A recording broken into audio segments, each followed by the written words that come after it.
Chapter 1. The late September sun painted golden streaks across the dusty parking lot of Harlan's Feed and Supply as Bronx Underwood eased his truck into a familiar spot. 8 months since he'd last been home, the longest stretch yet. His latest run on the rodeo circuit had taken him from New Mexico to Montana, chasing points and purse money, sleeping in motel beds that had seen better decades.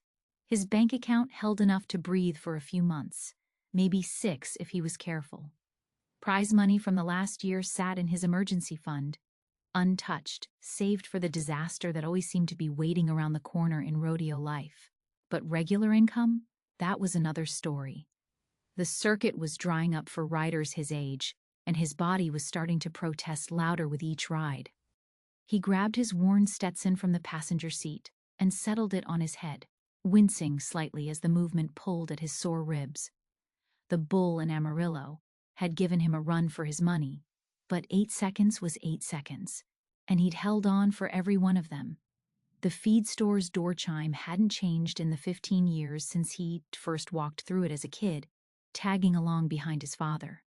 The scent hit him immediately: grain dust, leather, and that particular mixture of metal and motor oil that clung to every surface.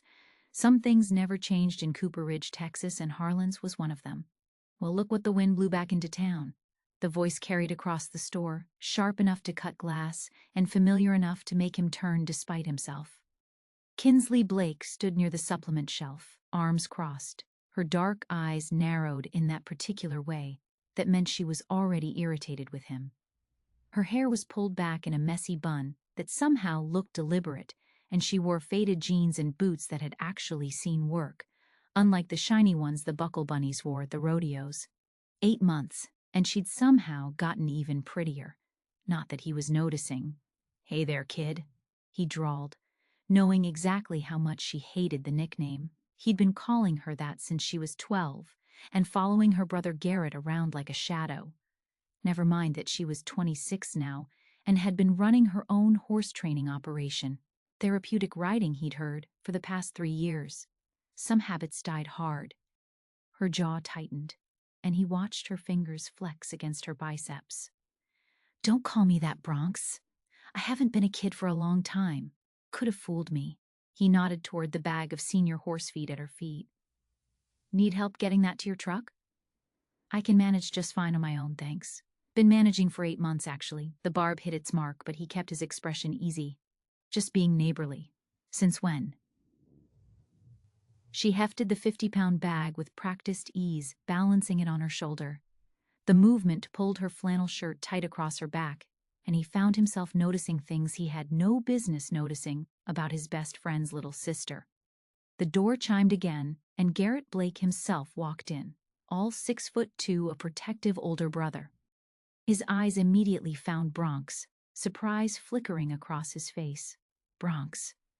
Garrett's greeting was neutral, but his eyes held questions.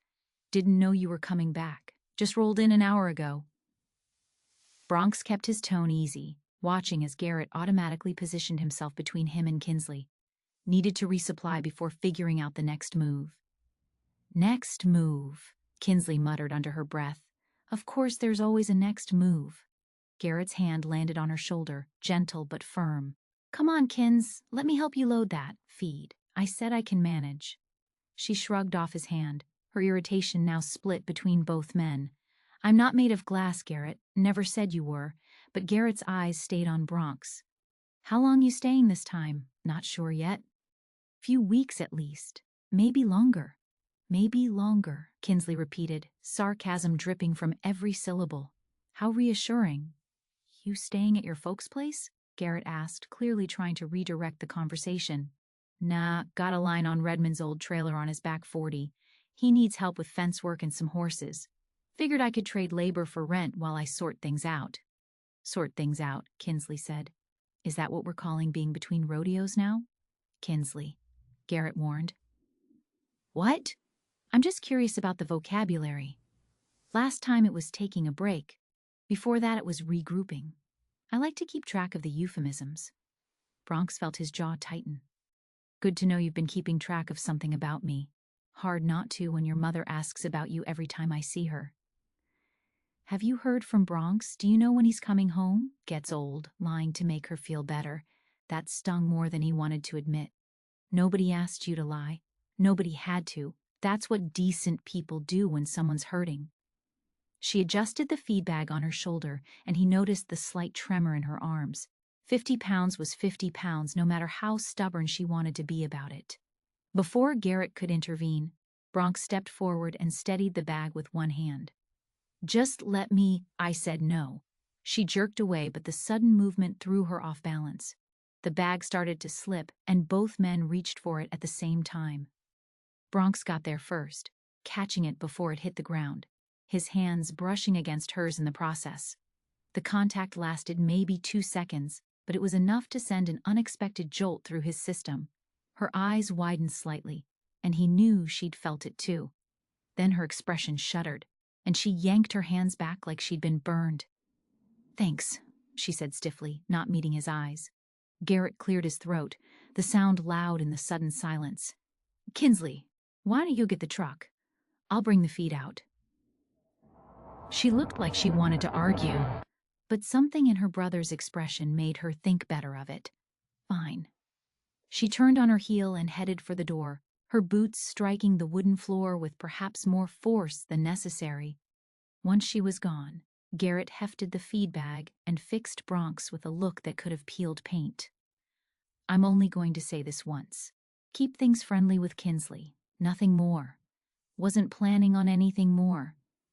The lie came easily, even as his hands still tingled from that brief contact. "Good, because she's built something good here while you've been gone."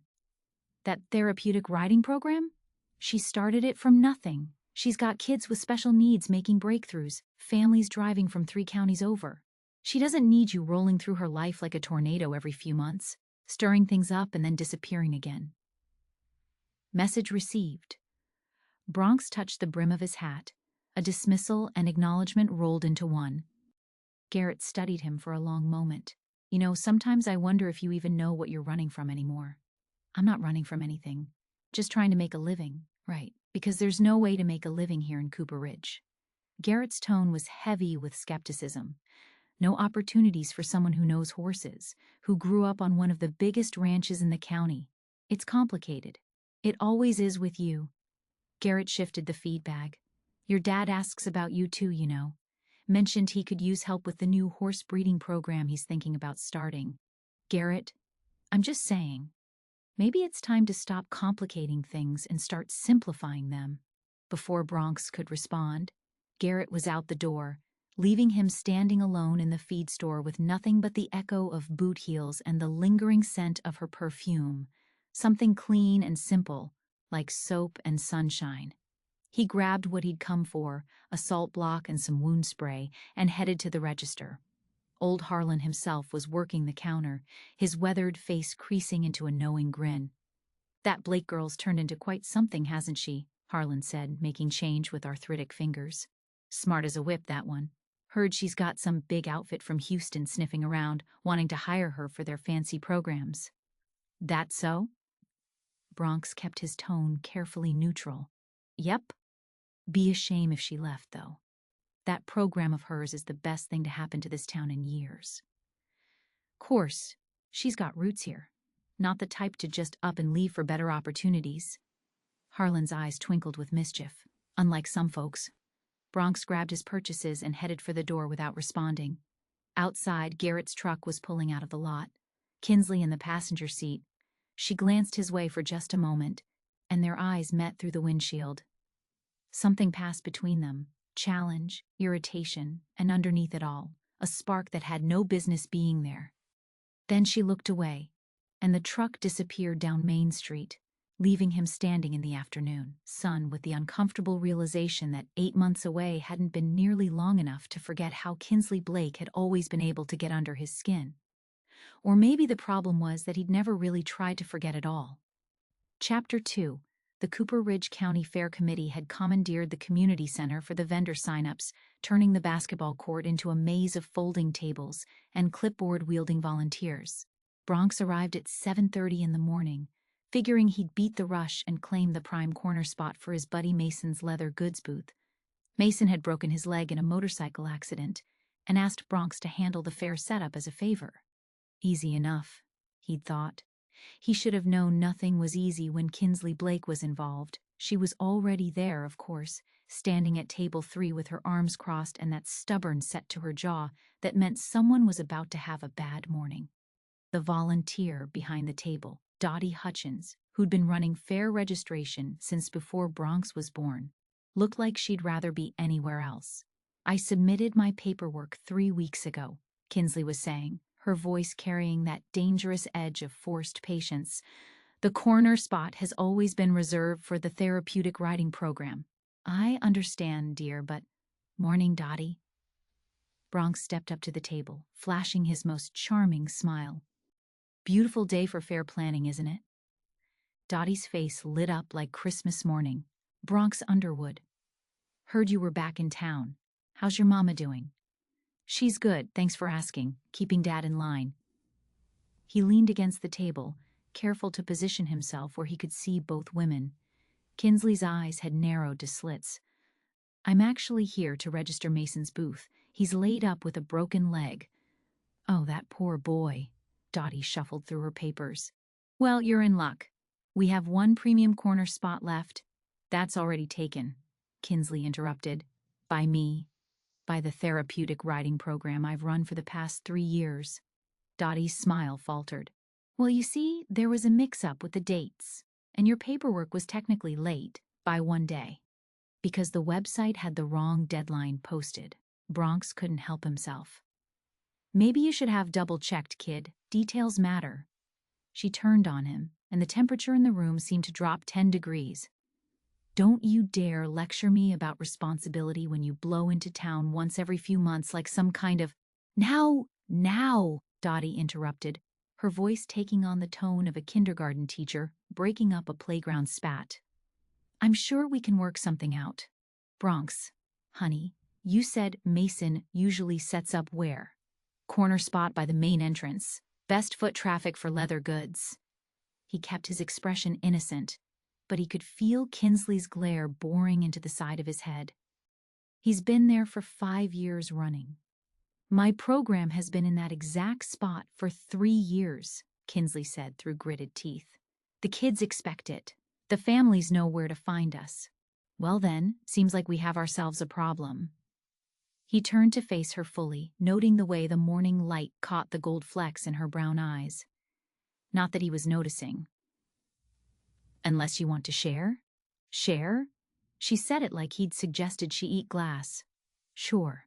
It's a big space. You take 1/2 for your program, Mason's booth takes the other. Everyone wins." "That's actually not a bad idea," Dottie said hopefully. "It's a terrible idea." Kinsley pulled out a folder that looked thick enough to use as a weapon. "I have documentation showing that space has been reserved for the therapeutic writing program since its inception. Legal documentation." Bronx watched her flip through the papers with the efficiency of someone who'd come prepared for battle. Of course she had documentation, probably alphabetized and color-coded too. Furthermore, she continued, pulling out what looked like an official county form, Section 3.2 of the Fair Vendor Agreement clearly states that charitable organizations receive priority placement over commercial vendors. "Mason donates 10% of his proceeds to the Veterans Fund," Bronx countered. "That's nice. We donate 100% to providing free therapy services to special needs children." The slam dunk hung in the air between them. Dottie looked like she wanted to crawl under the table. "You know what?" Bronx straightened up, recognizing a losing battle when he saw one. "You're right. The kids should have their spot." Kinsley blinked, clearly not expecting the sudden capitulation. What?" "You're right," he repeated, enjoying the way surprise softened her features. "Mason can set up near the food trucks. Probably get better traffic there anyway, what with folks needing something to do while they wait for their funnel cakes." She studied him suspiciously, like she was waiting for the other boot to drop. "You're giving up? Just like that?" "Just like that." He touched the brim of his hat. "Enjoy your corner spot, kid." He turned to leave, counting in his head. 3, 2, 1. "Stop calling me that." He grinned without turning around. "Too easy." The community center door opened just as he reached it, and his brother Dalton walked in, uniform crisp, despite the early hour. The oldest of the Underwood brothers had been a cop for 8 years now, and he wore the authority like he'd been born to it. Bronx. Dalton's greeting was accompanied by a raised eyebrow. Didn't expect to see you here, helping Mason out with his booth registration. Dalton's gaze shifted past him to where Kinsley was still standing at the registration table, victory paperwork in hand but looking somehow unsettled. Everything all right here? Peachy, Bronx said. Just a little disagreement over real estate. A disagreement you lost, from the looks of it. Dalton's mouth twitched in what might have been amusement. Kinsley Blake's got a way of winning arguments. Must run in the family. Don't remind me. Bronx had been on the losing end of enough arguments with Garrett to know the truth of that statement. Dalton moved past him into the room, his presence immediately shifting the atmosphere. Dottie straightened up, and even Kinsley seemed to relax slightly. That was Dalton's gift, making people feel like everything was under control just by showing up. Morning, ladies, Dalton said. I'm here to review the security layout for the fair. Dottie, do you have those grounds maps? Right here, Deputy Underwood. Dottie fumbled for another folder, clearly relieved to move on from the booth assignment drama. Bronx should have left then, but something made him linger in the doorway. Kinsley was gathering her papers, her movements sharp and efficient, but he caught the way she worried her bottom lip. A tell she'd had since she was young that meant she was thinking hard about something. For what it's worth, Dalton was saying to her, the therapeutic writing program does good work. My partner's nephew benefited from it last year. Thank you. Her smile was genuine now, warming her whole face.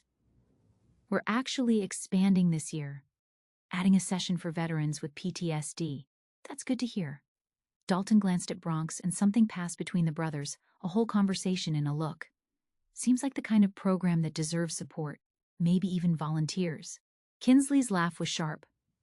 Good luck finding reliable volunteers who'll stick around for more than a few weeks. The barb wasn't subtle, and Bronx felt it hit exactly where she'd aimed it. Before he could respond, she was walking toward him, toward the door, and he had to step aside or get run over. Excuse me, she said, not meeting his eyes.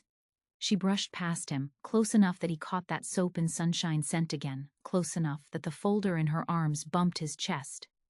Then she was gone, the door swinging shut behind her with a decisive click. Same old Bronx, Dalton said, but his tone was more amused than accusatory. Still know how to clear a room. It's a gift. Bronx pulled the door open again. Tell Mason I got him a spot by the food trucks. He'll probably make twice as much there anyway. You could tell him yourself if you stuck around for more than 5 minutes at a time. Not starting this conversation again, Dal. Wouldn't dream of it. Dalton turned back to the maps, but called out just as Bronx was leaving. You know, she's not 12 anymore. I've noticed, Bronx muttered, and escaped before his brother could read too much into that admission. Outside, the morning was heating up, promising one of those perfect September days that made Texas bearable. Kinsley's truck was still in the parking lot, and he could see her sitting in the driver's seat, forehead resting against the steering wheel. For a moment, she looked tired, vulnerable even, and something in his chest tightened unexpectedly. Then she straightened, catching sight of him through the windshield. Her chin came up, defiant as ever, and she started the engine with more force than necessary. The truck pulled out of the lot, gravel spinning under the tires, leaving him standing there, wondering why getting under her skin felt less like a game and more like a dangerous habit. His phone buzzed. A text from Garrett. Heard you were at the community center. Stay away from my sister. Bronx deleted the message without responding. He was trying to stay away. The problem was, Kinsley Blake had a gravitational pull that seemed to get stronger every time he came home. And gravity, he'd learned the hard way, always won in the end. Chapter 3. The storm rolled in Tuesday evening like it had a grudge against Cooper Ridge specifically. Kinsley stood at her kitchen window, watching the sky turn an ominous green-black that meant nothing good. The weather alert on her phone screamed about possible tornadoes, high winds, and power outages. But she'd lived in Texas long enough to know when to worry and when to just hunker down. Lightning split the sky, followed immediately by thunder that rattled the windows. The lights flickered once, twice, then died completely. Perfect. She grabbed her phone, using its flashlight to navigate to the drawer where she kept emergency supplies. The backup generator should kick in any minute. She'd had Mason install it last spring, specifically for situations like this. 5 minutes passed, then 10. The generator remained stubbornly silent. She pulled on her rain jacket and grabbed the industrial flashlight from the mudroom, steeling herself before stepping into the storm. The wind nearly knocked her sideways the moment she opened the door. Rain came at her horizontally, soaking through her jeans in seconds. The generator sat in its housing on the side of the barn, and she could see the problem immediately. The connection panel had come loose, probably from the wind, and water had gotten into the electrical components. Even if she could fix it, trying to work with electrical equipment in this weather was a death wish. Her horses were stirring restlessly in their stalls, and she needed light to check on them properly. More importantly, she had medications in the refrigerator that couldn't go without power for long. Antibiotics for Pepper's respiratory infection that had cost a small fortune. She made it back to the house, dripping and frustrated, and grabbed her phone. The rational thing would be to call Garrett, but he was working late at the Henderson Ranch, helping with their new foal. Her parents were in Florida visiting her aunt. Most of the neighbors she'd normally call were probably dealing with their own power issues, which left one option, and she hated it. Bronx's trailer sat on the Redmond property, less than a mile down the road. She could see lights glowing through his windows when she drove past yesterday, which meant he had power, or a generator that actually worked. Pride warred with practicality for about 30 seconds before the medication issue won. She pulled up his number, still saved from when Garrett had made her add it years ago for emergencies, and hit call before she could change her mind. He answered on the second ring. "Kinsley?" The surprise in his voice was obvious. "Everything okay? My power's out and my generator's fried. I have medications that need refrigeration." She kept her tone businesslike, hating that she needed to ask, "Can I bring them to your trailer? I'll come get you. That's not necessary. Your little sedan won't make it through the water on Caldwell Road. It's already flooding. Stay put." He hung up before she could argue. Typical. 15 minutes later, headlights cut through the rain. His truck pulled right up to her porch, and he was at her door before she could grab her things, water streaming off his hat. "You didn't have to. Get what you need," he interrupted. "This storm's getting worse." She grabbed the medication cooler and her overnight bag, just in case, while he waited on the porch. When she came back, he took the cooler without asking and headed for his truck. She followed, getting drenched in the 10 feet between her door and his passenger seat. The inside of his truck smelled like leather and rain, with something underneath that was uniquely him. Rodeo dust and whatever cologne he wore that she definitely hadn't noticed. He cranked the heat, and she tried not to shiver too obviously. "Horses okay?" he asked, navigating carefully through water that was indeed higher than she'd expected. "They're nervous but fine. I just need to be able to check on them properly. We'll go back once the worst passes. I've got a battery lantern you can use." The trailer came into view, lit up like a beacon. Of course his generator worked perfectly. The universe wouldn't dare inconvenience Bronx Underwood with something as mundane as a power outage. He parked as close to the door as possible and grabbed her cooler. "Come on, move fast." They ran for it, but still got soaked in the brief sprint. His trailer was bigger than she'd expected, surprisingly neat, with a kitchen that opened into a living area. It smelled like coffee and something that might have been dinner. "Bathroom's down the hall if you want to change," he said, setting her cooler on the counter. "I'll get the medications in the fridge." She escaped to the bathroom, grateful for the privacy to collect herself. This was fine. It was just temporary. She'd wait out the worst of the storm and go home. Simple.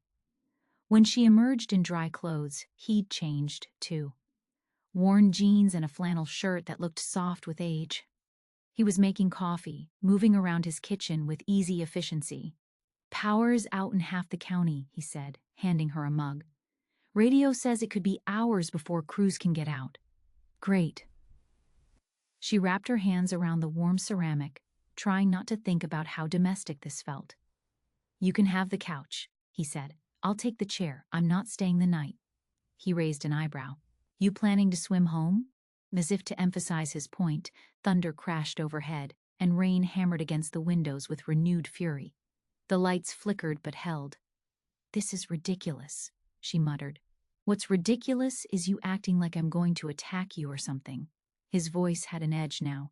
It's a storm, Kinsley. You needed help. I helped. End of story. Why? The question came out before she could stop it. Why what? Why help me? We're not exactly friends. He was quiet for a moment, looking out at the storm.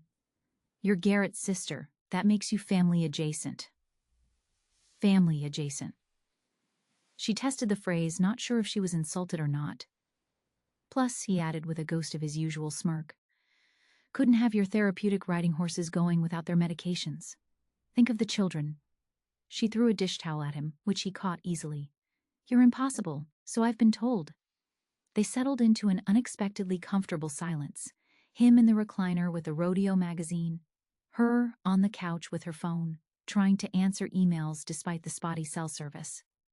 The storm raged outside, but inside felt safe, warm. She caught herself stealing glances at him, noting the way he absently rubbed his taped wrist, the furrow of concentration between his brows as he read. Does it hurt? She asked before she could think better of it. He looked up. What? Your wrist. I saw it was taped at the feed store. It's fine. Just torqued it wrong in Amarillo. He flexed his fingers experimentally. Had worse. I'm sure you have. She couldn't quite keep the disapproval out of her voice. Something wrong with that? Just seems like a stupid way to make a living, getting thrown off animals for money. His jaw tightened. It's not just about the money. Then what's it about? He set down his magazine, giving her his full attention in a way that made her want to fidget.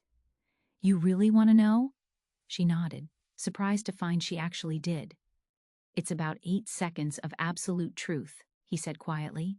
No lies, no pretense, no second chances. Just you and an animal that wants you gone, and you holding on with everything you've got. Win or lose for those 8 seconds, you know exactly who you are. The intensity in his voice made her chest tight. And who are you? Still figuring that out. His smile was self-deprecating. But I'm closer to an answer every time I ride. Before she could respond, headlights swept across the windows. A truck door slammed, and someone pounded on the trailer door with familiar authority. That would be your brother, Bronx said dryly. Sure enough, when he opened the door, Garrett stood there, soaked and looking concerned rather than furious. Jesus, Kinsley, I've been trying to call you for an hour.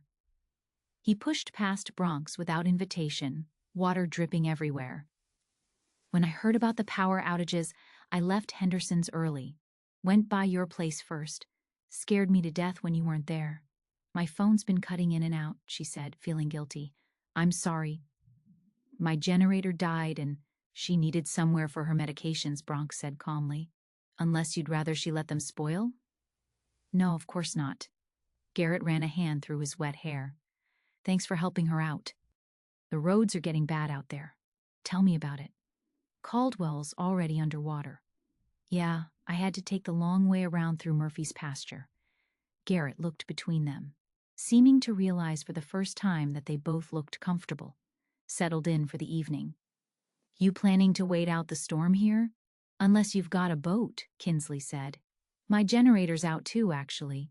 That's why I was worried about your medications. He glanced at Bronx. Mind if I crash here too? Rather not try to make it back to my place in this. Mi casa and all that, Bronx said, though Kinsley caught the slight tension in his shoulders. I'll grab some blankets. The rest of the evening was almost surreal. The three of them riding out the storm like they had as teenagers, back when things were simpler. Garrett took the couch, insisting Kinsley take the bedroom despite her protests. Bronx set himself up in the recliner with practiced ease. Just like old times, Garrett said, yawning. Remember that ice storm senior year? We all crashed at your parents' house for 3 days. I remember you eating everything in the pantry, Bronx replied. My mom still talks about it. Growing boy needed fuel. You were 18. Pretty sure you were done growing. Never done growing when Beth Underwood's cooking is involved. They fell into the easy rhythm of old friendship, and Kinsley found herself relaxing. Maybe this was what they needed.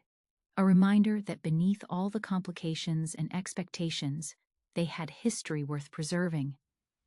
2 hours later, Garrett was snoring on the couch, exhausted from his long day at the Henderson Ranch. Kinsley sat at the kitchen table, unable to sleep, watching the storm through the window. Bronx appeared with 2 mugs of hot chocolate, setting one in front of her before taking the opposite chair. Can't sleep? He asked quietly, too wound up. They sat in companionable silence, sipping chocolate while rain drummed against the roof. She found herself studying his hands wrapped around the mug, working hands, scarred and capable. Thank you, she said softly, for helping. For letting Garrett stay too. You don't have to thank me for basic decency. These days, basic decency feels pretty rare. Only if you're looking in the wrong places. She met his eyes. Am I looking in the wrong places? Something shifted in his expression. I don't know. Are you? The moment stretched between them, heavy with possibility. Then Garrett stirred on the couch, mumbling in his sleep, and the spell broke. You should try to sleep, Bronx said eventually. She nodded, standing. As she passed his chair, she touched his shoulder lightly. Really, thank you. He caught her hand briefly, his calluses rough against her palm. Anytime, kid. For once, the nickname didn't irritate her. It felt like something else entirely, like armor against whatever was building between them. She pulled her hand free and retreated to the bedroom he'd insisted she take, closing the door on the warmth in his eyes and the flutter in her chest that had no business being there. Through the thin walls, she heard Garrett's voice, sleep rough but audible. You better be careful with her. I know, Bronx replied quietly. I mean it. She's not just some... I know, Garrett. Trust me, I know exactly who she is. The certainty in his voice made her stomach flip. She pulled his pillow over her head, trying to block out the sound of rain and revelation in equal measure. Chapter 4. The morning after the storm dawned clear and bright, like Texas was apologizing for its tantrum. Kinsley woke in Bronx's bed, a thought she immediately shoved aside, to the sound of male voices and the smell of bacon. She found Bronx and Garrett in the kitchen, apparently having achieved some sort of breakfast détente. Garrett was scrambling eggs while Bronx handled the bacon and coffee, moving around each other with the ease of long practice. Morning, sunshine, Garrett said, his tone considerably lighter than last night. Power company says it'll be at least another day before they get to our road. Great. She accepted the coffee Bronx handed her, careful not to let their fingers touch. I need to check on the horses. We'll go after breakfast, Bronx said. See what damage the storm did. We? Garrett's eyebrow rose. Her barn borders Redmond's property. Makes sense to check both fence lines at once. It was logical, practical. Garrett couldn't argue without looking unreasonable, and they all knew it. After breakfast, Garrett headed to town to help with storm cleanup efforts, leaving them with strict instructions to be careful, though Kinsley was pretty sure he wasn't talking about storm damage. Her property looked like a tornado had considered touching down and then thought better of it. Branches everywhere, one section of fence completely flattened, and water standing in pools across the paddocks. The horses were restless but unharmed, whickering nervously as she and Bronx approached. That's going to take some work, he said, surveying the destroyed fence line. I'll call someone, or we could fix it now. He was already heading for his truck. I've got posts and wire in the back. Helped Redmond repair his section yesterday morning. You don't have to, Kinsley. He turned back, exasperation clear on his face. It's a fence. I'm here. You need help. Can we skip the part where you insist you don't need anything from me and I do it anyway? She bristled. I'm not some damsel in distress. Never said you were. But that fence isn't going to fix itself, and your horses need a secure paddock. He pulled work gloves from his pocket. So you can either help me, or you can stand there being stubborn while I do it myself. Your choice. The sensible thing would be to maintain her distance, to call a professional and pay too much money she didn't really have. Instead, she found herself grabbing her own gloves. Fine. But we do it right. Wouldn't dream of doing it any other way. They worked in relative silence at first, clearing debris and pulling out the damaged posts. The sun climbed higher, burning off the storm's humidity and leaving the kind of perfect September day that made the previous night's violence seem impossible. She found herself stealing glances at him as they worked. He was competent with the fence work, despite her earlier jabs about his reliability.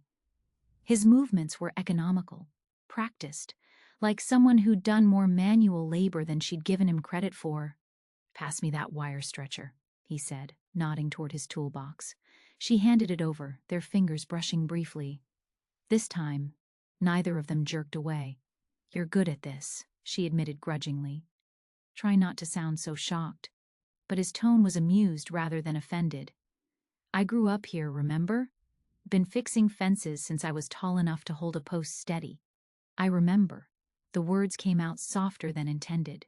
She did remember, a younger Bronx, all gangly limbs and two bright smiles, following his dad around the ranch. Before the rodeo bug bit him, before he started leaving, they fell into a rhythm, her holding posts while he set them, him stretching wire while she hammered staples. The September sun was warm on her shoulders, and she found herself relaxing despite everything. "So," he said, breaking a comfortable silence, "therapeutic writing. How'd you get into that?" "You really want to know?" asked, "Didn't I?" She hammered another staple, considering. "Remember Jenny Michaels?" "Sure. Year behind you in school. Sweet kid. She was in a car accident 5 years ago, paralyzed from the waist down." She kept her voice steady, though the memory still ached. "I was working at Henderson's stable then, and Jenny's mom asked if I knew anywhere that did therapeutic riding. There wasn't anything within 2 hours of here. So you started one. So I started one." She moved to the next post. "Took every certification course I could find, convinced Doc Ramsey to volunteer as our medical advisor, and begged, borrowed, and stole to get the program running. And Jenny? Graduated college last year. She's in law school now." Pride warmed her voice. "Still rides every chance she gets when she's home." He stopped working, looking at her with an expression she couldn't quite read. That's really something, Kinsley. It's just what needed doing." "No." His voice was firm. "It's more than that. Most people see a need and wait for someone else to fill it. You saw it and did something about it." The approval in his voice made her chest tight. She focused on the fence, uncomfortable with the warmth spreading through her. "Yeah, well, someone has to stick around and make a difference." She regretted the words immediately, seeing his shoulders tense. But he didn't rise to the bait, just went back to stretching wire. "You're right," he said quietly. "Someone does." They worked in silence for a while, the fence taking shape section by section. The sun was directly overhead when Dalton's patrol car pulled up the drive. "Thought I'd find you here," he called, getting out with a grocery bag in hand. "Mama sent lunch. Said she couldn't stand the thought of you eating whatever bachelor food Bronx had in his fridge." "Your mother is a saint," Kinsley said, gratefully accepting the bag. "She has her moments." Dalton surveyed their progress. "Fence is looking good. You two make a decent team." "It's just fence repair," Bronx said quickly. "Sure it is." Dalton's tone was knowing. Just like last night was just about medications. "Don't you have crimes to solve?" Bronx asked. "In Cooper Ridge?" Mrs. Patterson's chickens got loose again. Real emergency stuff. But Dalton's expression grew more serious. "Actually, I wanted to give you both a heads up. Storm did significant damage to the Hendrick place. Their barn partially collapsed." "Oh no," Kinsley breathed. "The horses? All safe, but they need temporary homes for about a dozen animals while they rebuild. I told them you might have space.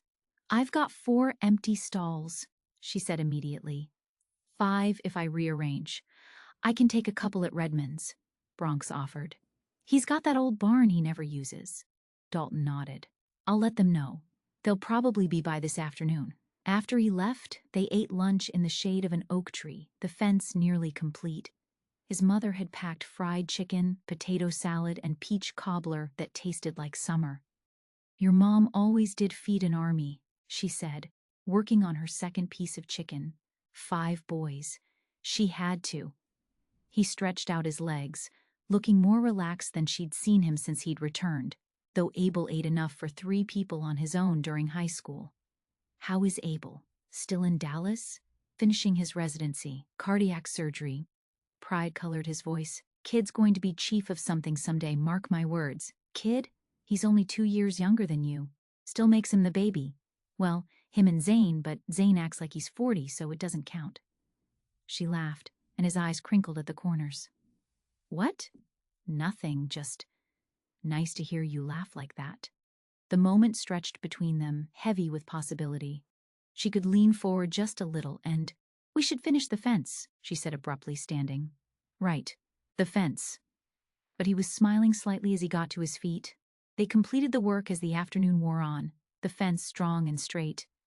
When the Hendricks arrived with their horse trailer, Bronx stayed to help get the animals settled, his calm presence soothing the nervous horses. "You're good with them, Mrs., Hendrick said, watching him lead a particularly skittish mare into a stall. "Natural horsemen. Just spent a lot of time around them," he said, but Kinsley saw the pleased flush on his neck. After the Hendricks left, profuse in their thanks, Kinsley found herself alone with Bronx again. The sun was starting to set, painting the sky in shades of pink and gold. "I should go," he said, but made no move to leave. "Thank you. For today. For the fence, the horses, everything." "You already thanked me. I know. But," she struggled for words, "you didn't have to stay. Could have dropped me off this morning and been done with it. Maybe I wanted to stay." The simple honesty in his voice made her breath catch. "Why?" He stepped closer, close enough that she could see the gold flecks in his green eyes. "You really don't know?" "Bronx." It came out as barely a whisper. "I know," he said, stepping back. "Garrett's sister, off limits. I know." He grabbed his tools, heading for his truck. "I'll check on those horses tomorrow, make sure they're settling in okay." She watched him go, her chest tight with something that felt dangerously like disappointment. As his truck disappeared down the drive, she touched the new fence, solid and strong under her hands. He'd be gone again soon. Off to another rodeo, another town, another 8 seconds of searching for himself. But today, he'd been here. Today, he'd stayed. And that, she realized, was becoming the Cooper Ridge Fall Festival preparations consumed the entire town square by Friday morning. Vendors strung lights between the oak trees, the smell of funnel cake already wafting from the food trucks. And everywhere Kinsley looked, people were setting up displays, hauling tables, and calling out greetings to neighbors they saw every day anyway. She'd been up since dawn arranging the therapeutic riding program's booth, complete with photo displays of their riders' achievements and a sign-up sheet for new volunteers. The corner spot she'd fought for was perfect, visible from every angle of the main square. "Looking good, honey," Mrs. Patterson called from the library fundraiser table. "You need any help?" "I'm all set, thank you." Kinsley secured the last photo, a shot of Jenny Michaels on horseback, radiant with joy, the image that started it all. The morning crowd was already building when she heard the familiar murmur that meant Bronx had arrived. She didn't have to look to know he was heading for the registration table for the calf roping competition. He'd won it 3 years running before his absence streak got longer. "Kinsley Blake, as I live and breathe." She turned to find Marlene Withers approaching with her daughter Chloe in tow. Chloe had been 2 years behind Kinsley in school and had made chasing Bronx Underwood her full-time occupation every time he came home. "Mrs. Withers, Chloe. How are y'all?" "Oh, we're just fine." Chloe here was just saying she heard Bronx was back in town. Marlene's eyes glinted with the particular hunger of someone who lived for gossip. "Heard his truck was at your place during the storm. Half the town was helping with storm damage," Kinsley said evenly, the Underwood boys included. Of course. But Marlene's smile suggested she wasn't buying it. Still, must be nice having such helpful neighbors. Chloe was scanning the crowd, and her face lit up like Christmas. "There he is. Bronx." Bronx Underwood.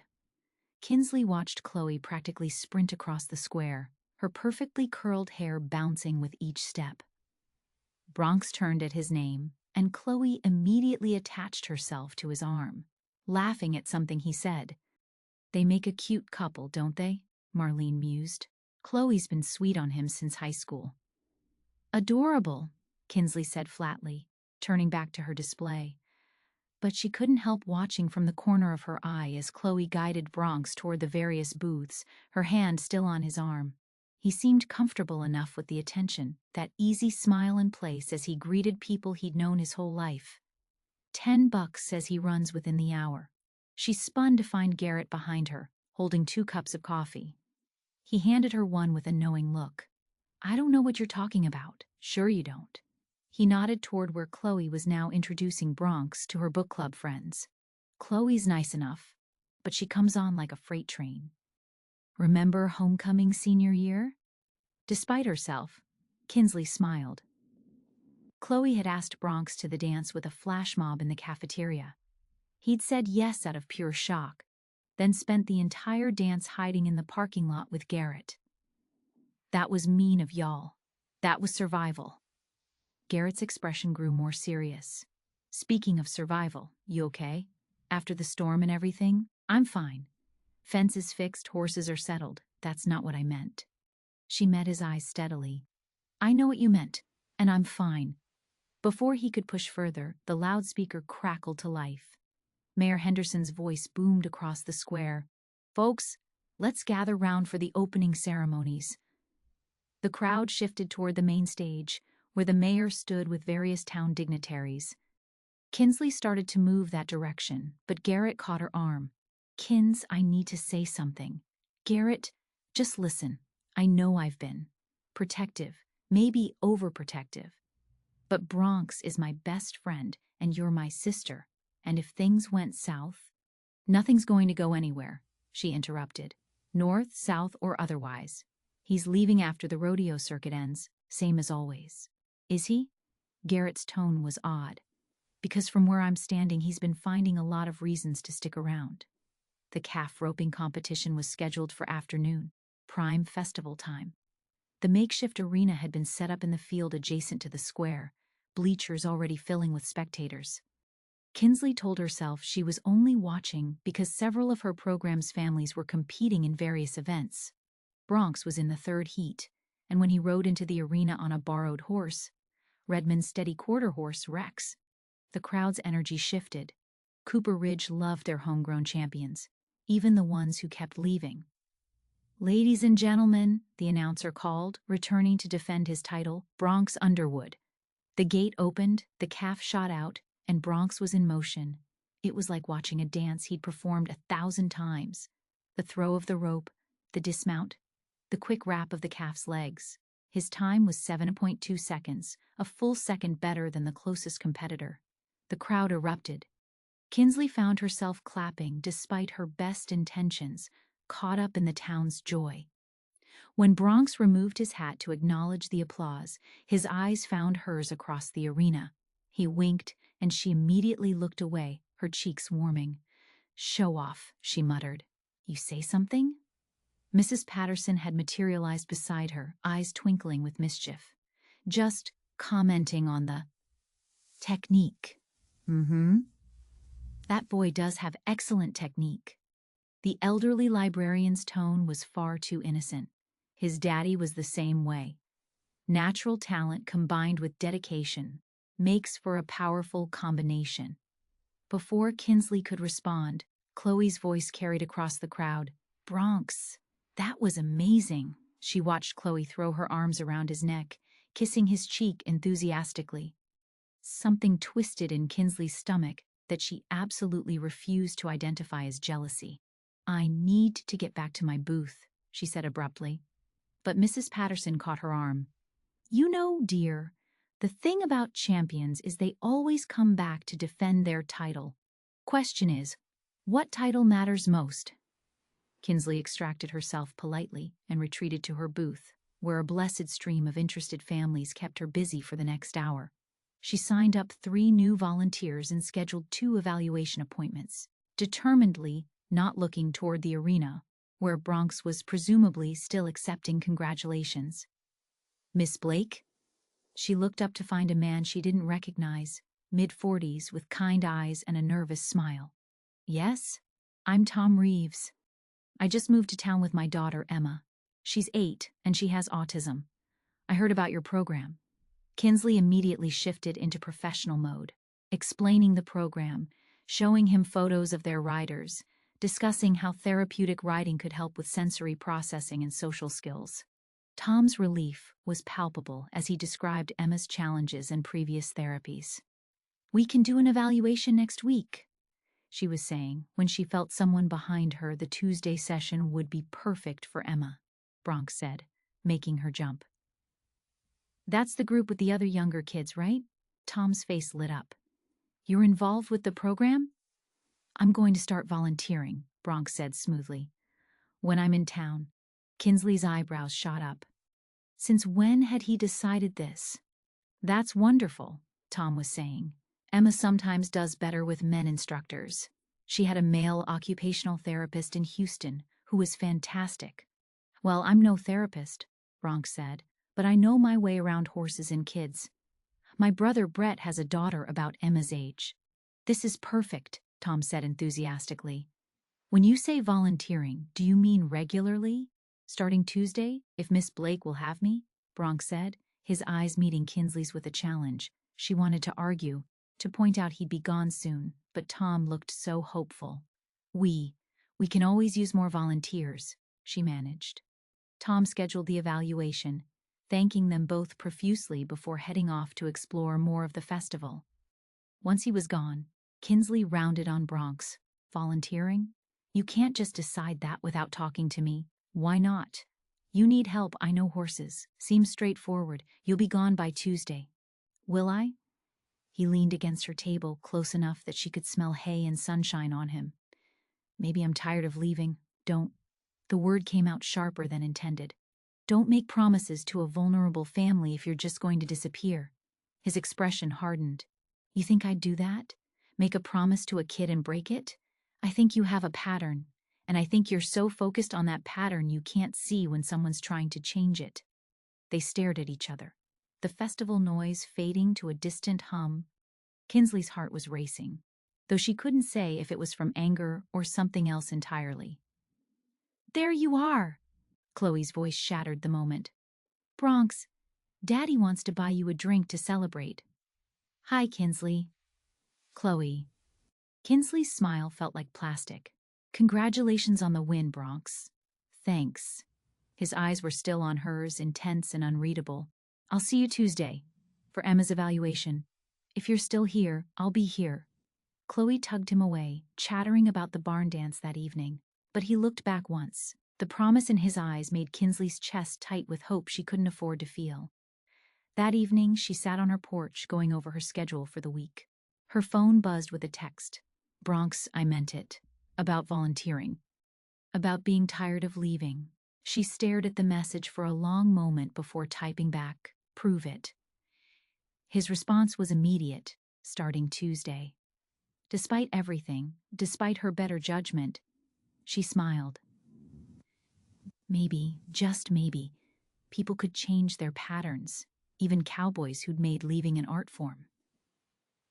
Chapter 6. Tuesday arrived gray and humid, one of those October days that couldn't decide if it wanted to be summer or fall.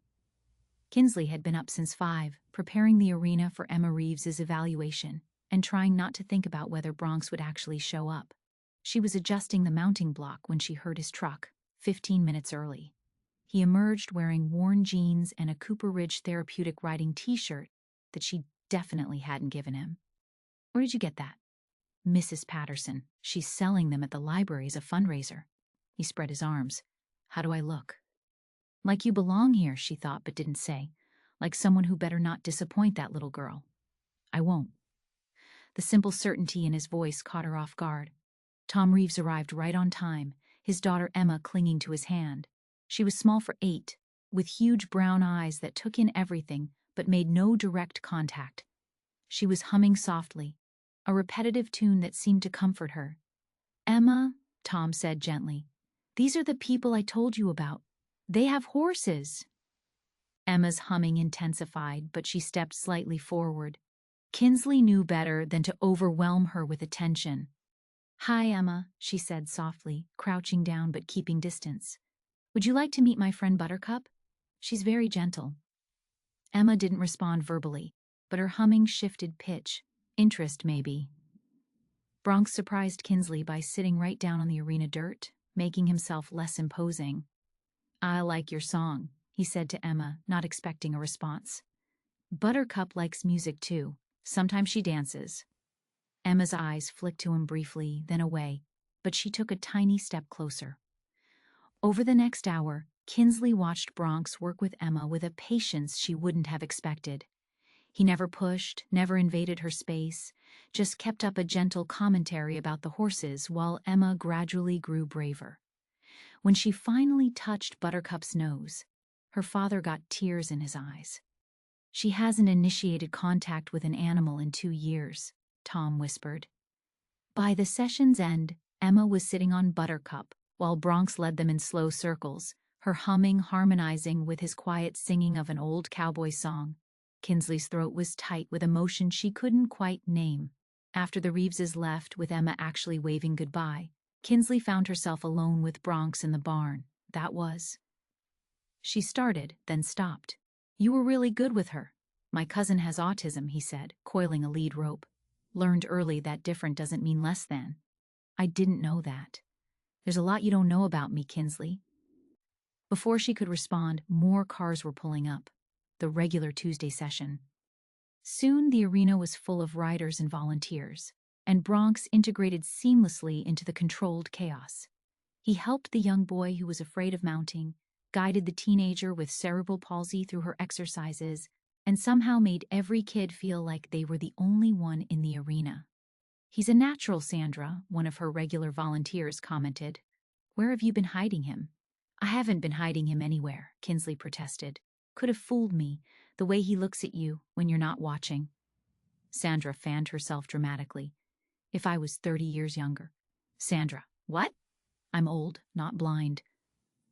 Wednesday brought Bronx back to help with the arena maintenance, though she hadn't asked him to come. Thursday, he showed up with lumber to repair the viewing platform. By Friday, when he arrived with coffee and kolaches from the bakery, Kinsley had stopped being surprised. Don't you have somewhere else to be?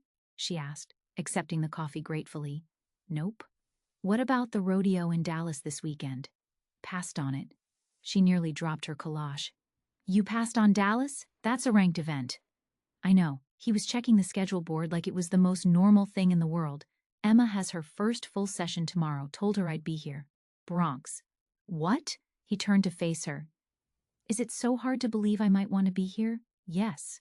The honesty hurt coming out. Because you never have before. Maybe I never had a reason before. The words hung between them, heavy with implication. Kinsley's heart was doing that annoying racing thing again. The kids can't be your reason, she said carefully. As wonderful as that would be, they need consistency. If you're staying, it has to be for you. What if it's not just for me? He stepped closer. What if it's for... Knock, knock! Chloe's voice preceded her by seconds. She bounded into the barn. Another perfectly timed interruption. Bronx! Daddy said you were here. We're having a barbecue tomorrow night and you simply have to come. Kinsley turned away, busying herself with tack that didn't need organizing. I appreciate the invite, Bronx said, but I've got plans. On a Saturday night? What plans? Kinsley's having a volunteer appreciation dinner, he said, which was news to Kinsley. I promised to help set up. I am? Kinsley asked, then caught his look. I am. Yes. Volunteer dinner. Chloe's eyes narrowed slightly. How nice. Well, if you finish early. It'll probably run late, Bronx said firmly. But thanks anyway. After Chloe left, clearly miffed, Kinsley crossed her arms. Volunteer appreciation dinner? You should have one. These people give their time for free. And this has nothing to do with avoiding Chloe's barbecue? Would you rather I went to the barbecue? The question caught her off guard. It's none of my business where you go. Isn't it? He moved closer again, and this time there was no Chloe to interrupt. "'Cause I'm starting to think it might be. Bronx, we can't." "Why?" The frustration in his voice was clear. "Because of Garrett? Because I travel for work? Because you've decided I'm unreliable? Give me one good reason that's actually about us, not about everyone else." "Because you leave." The words came out raw. "You always leave, and I'm the type who stays." "What if I didn't? Leave, I mean. You can't just change who you are for someone else." "No," he agreed. "But sometimes someone else helps you see who you really are." He was close enough now that she could see the gold flecks in his green eyes, feel the warmth radiating from him. Her hand came up of its own accord, stopping just short of his chest. "I can't," she whispered. "Can't or won't?" Before she could answer, her phone rang. Garrett's ringtone. The spell broke, and they stepped apart. "I should take this," she said. "Yeah." He backed toward the door. "I'll see you tomorrow." For Emma's session. She answered the phone, watching him go. "Hey, Garrett." "Hey, listen, Mama wants everyone over for Sunday dinner. You free?" "Sure." "Great." "Oh, and she said to invite Bronx. Something about him helping with your program. That true?" Kinsley watched Bronx's truck disappear down the drive. "Yeah, he's been helping." "Huh." Garrett's tone was unreadable. "Is that a good idea?" "Honestly, I have no idea anymore." Her brother was quiet for a moment. "Kins, just be careful, okay? I'm always careful." "No, you're not. You jump into things with your whole heart. It's what makes you amazing, but it's also what worries me." After they hung up, Kinsley stood in the empty barn, surrounded by the scent of hay and horses and the lingering presence of a man who was becoming increasingly difficult to resist. Saturday morning dawned bright and clear. Emma Reeves arrived for her first full session, practically vibrating with excitement or anxiety. It was hard to tell, but when she saw Bronx, she walked straight to him and held out her hand. "Horse?" she said, the first word anyone had heard her speak in months. "Yeah, sweetheart," Bronx said gently, taking her small hand in his. "Let's go see the horses." Tom Reeves was crying openly. She talked. She actually talked. Kinsley watched Bronx lead Emma to Buttercup, patient and gentle and completely present. No checking his phone for rodeo updates, no restlessness, no signs of the wanderer she'd labeled him as. "You know," Sandra said beside her, "sometimes people surprise us, if we let them." As if sensing her gaze, Bronx looked up, catching her watching. He smiled, soft and private, meant just for her. Emma tugged his hand, demanding attention, and he turned back to the little girl, but that smile lingered in the air between them. Maybe Sandra was right. Maybe people could surprise you. Maybe she was already surprised. That evening, they actually did have an impromptu volunteer appreciation dinner. Sandwiches and potato salad in the barn, with 5 volunteers, 3 riders' families, and one unexpectedly permanent-feeling cowboy. Watching Bronx help serve food, joke with the volunteers, and carefully assist Emma with her plate, Kinsley felt something shift in her chest. He caught her watching again and raised an eyebrow in question. She shook her head, not ready to name what she was feeling. Not yet. But soon, maybe. Soon. Chapter 7. Sunday dinner at the Underwood Ranch was an institution in Cooper Ridge. Mrs. Underwood, Beth to her friends, Mama Beth to half the town, didn't believe in small meals or quiet gatherings. The dining room table groaned under the weight of pot roast, mashed potatoes, green beans, cornbread, and at least 3 kinds of pie. Kinsley arrived with Garrett, grateful for the buffer. She'd been edgy all morning, knowing Bronx would be here, knowing the whole family would be watching them with barely concealed interest. "There's my sweet girl!" Mama Beth swept Kinsley into a lavender-scented hug. "I hear you've got Bronx working at the barn. Miracle worker, aren't you?" he volunteered, Kinsley said carefully. "I didn't twist his arm. Honey, that boy's arms have needed twisting for years," Beth's eyes twinkled. Nice to see someone finally managing it. The house was already filling up. Brett was there with his daughter Lily, who immediately attached herself to Kinsley's leg. Abel had driven in from Dallas, looking tired but happy. Zane was helping in the kitchen, because of course he was. The youngest Underwood brother never could sit still when there was work to be done, and Bronx was notably absent.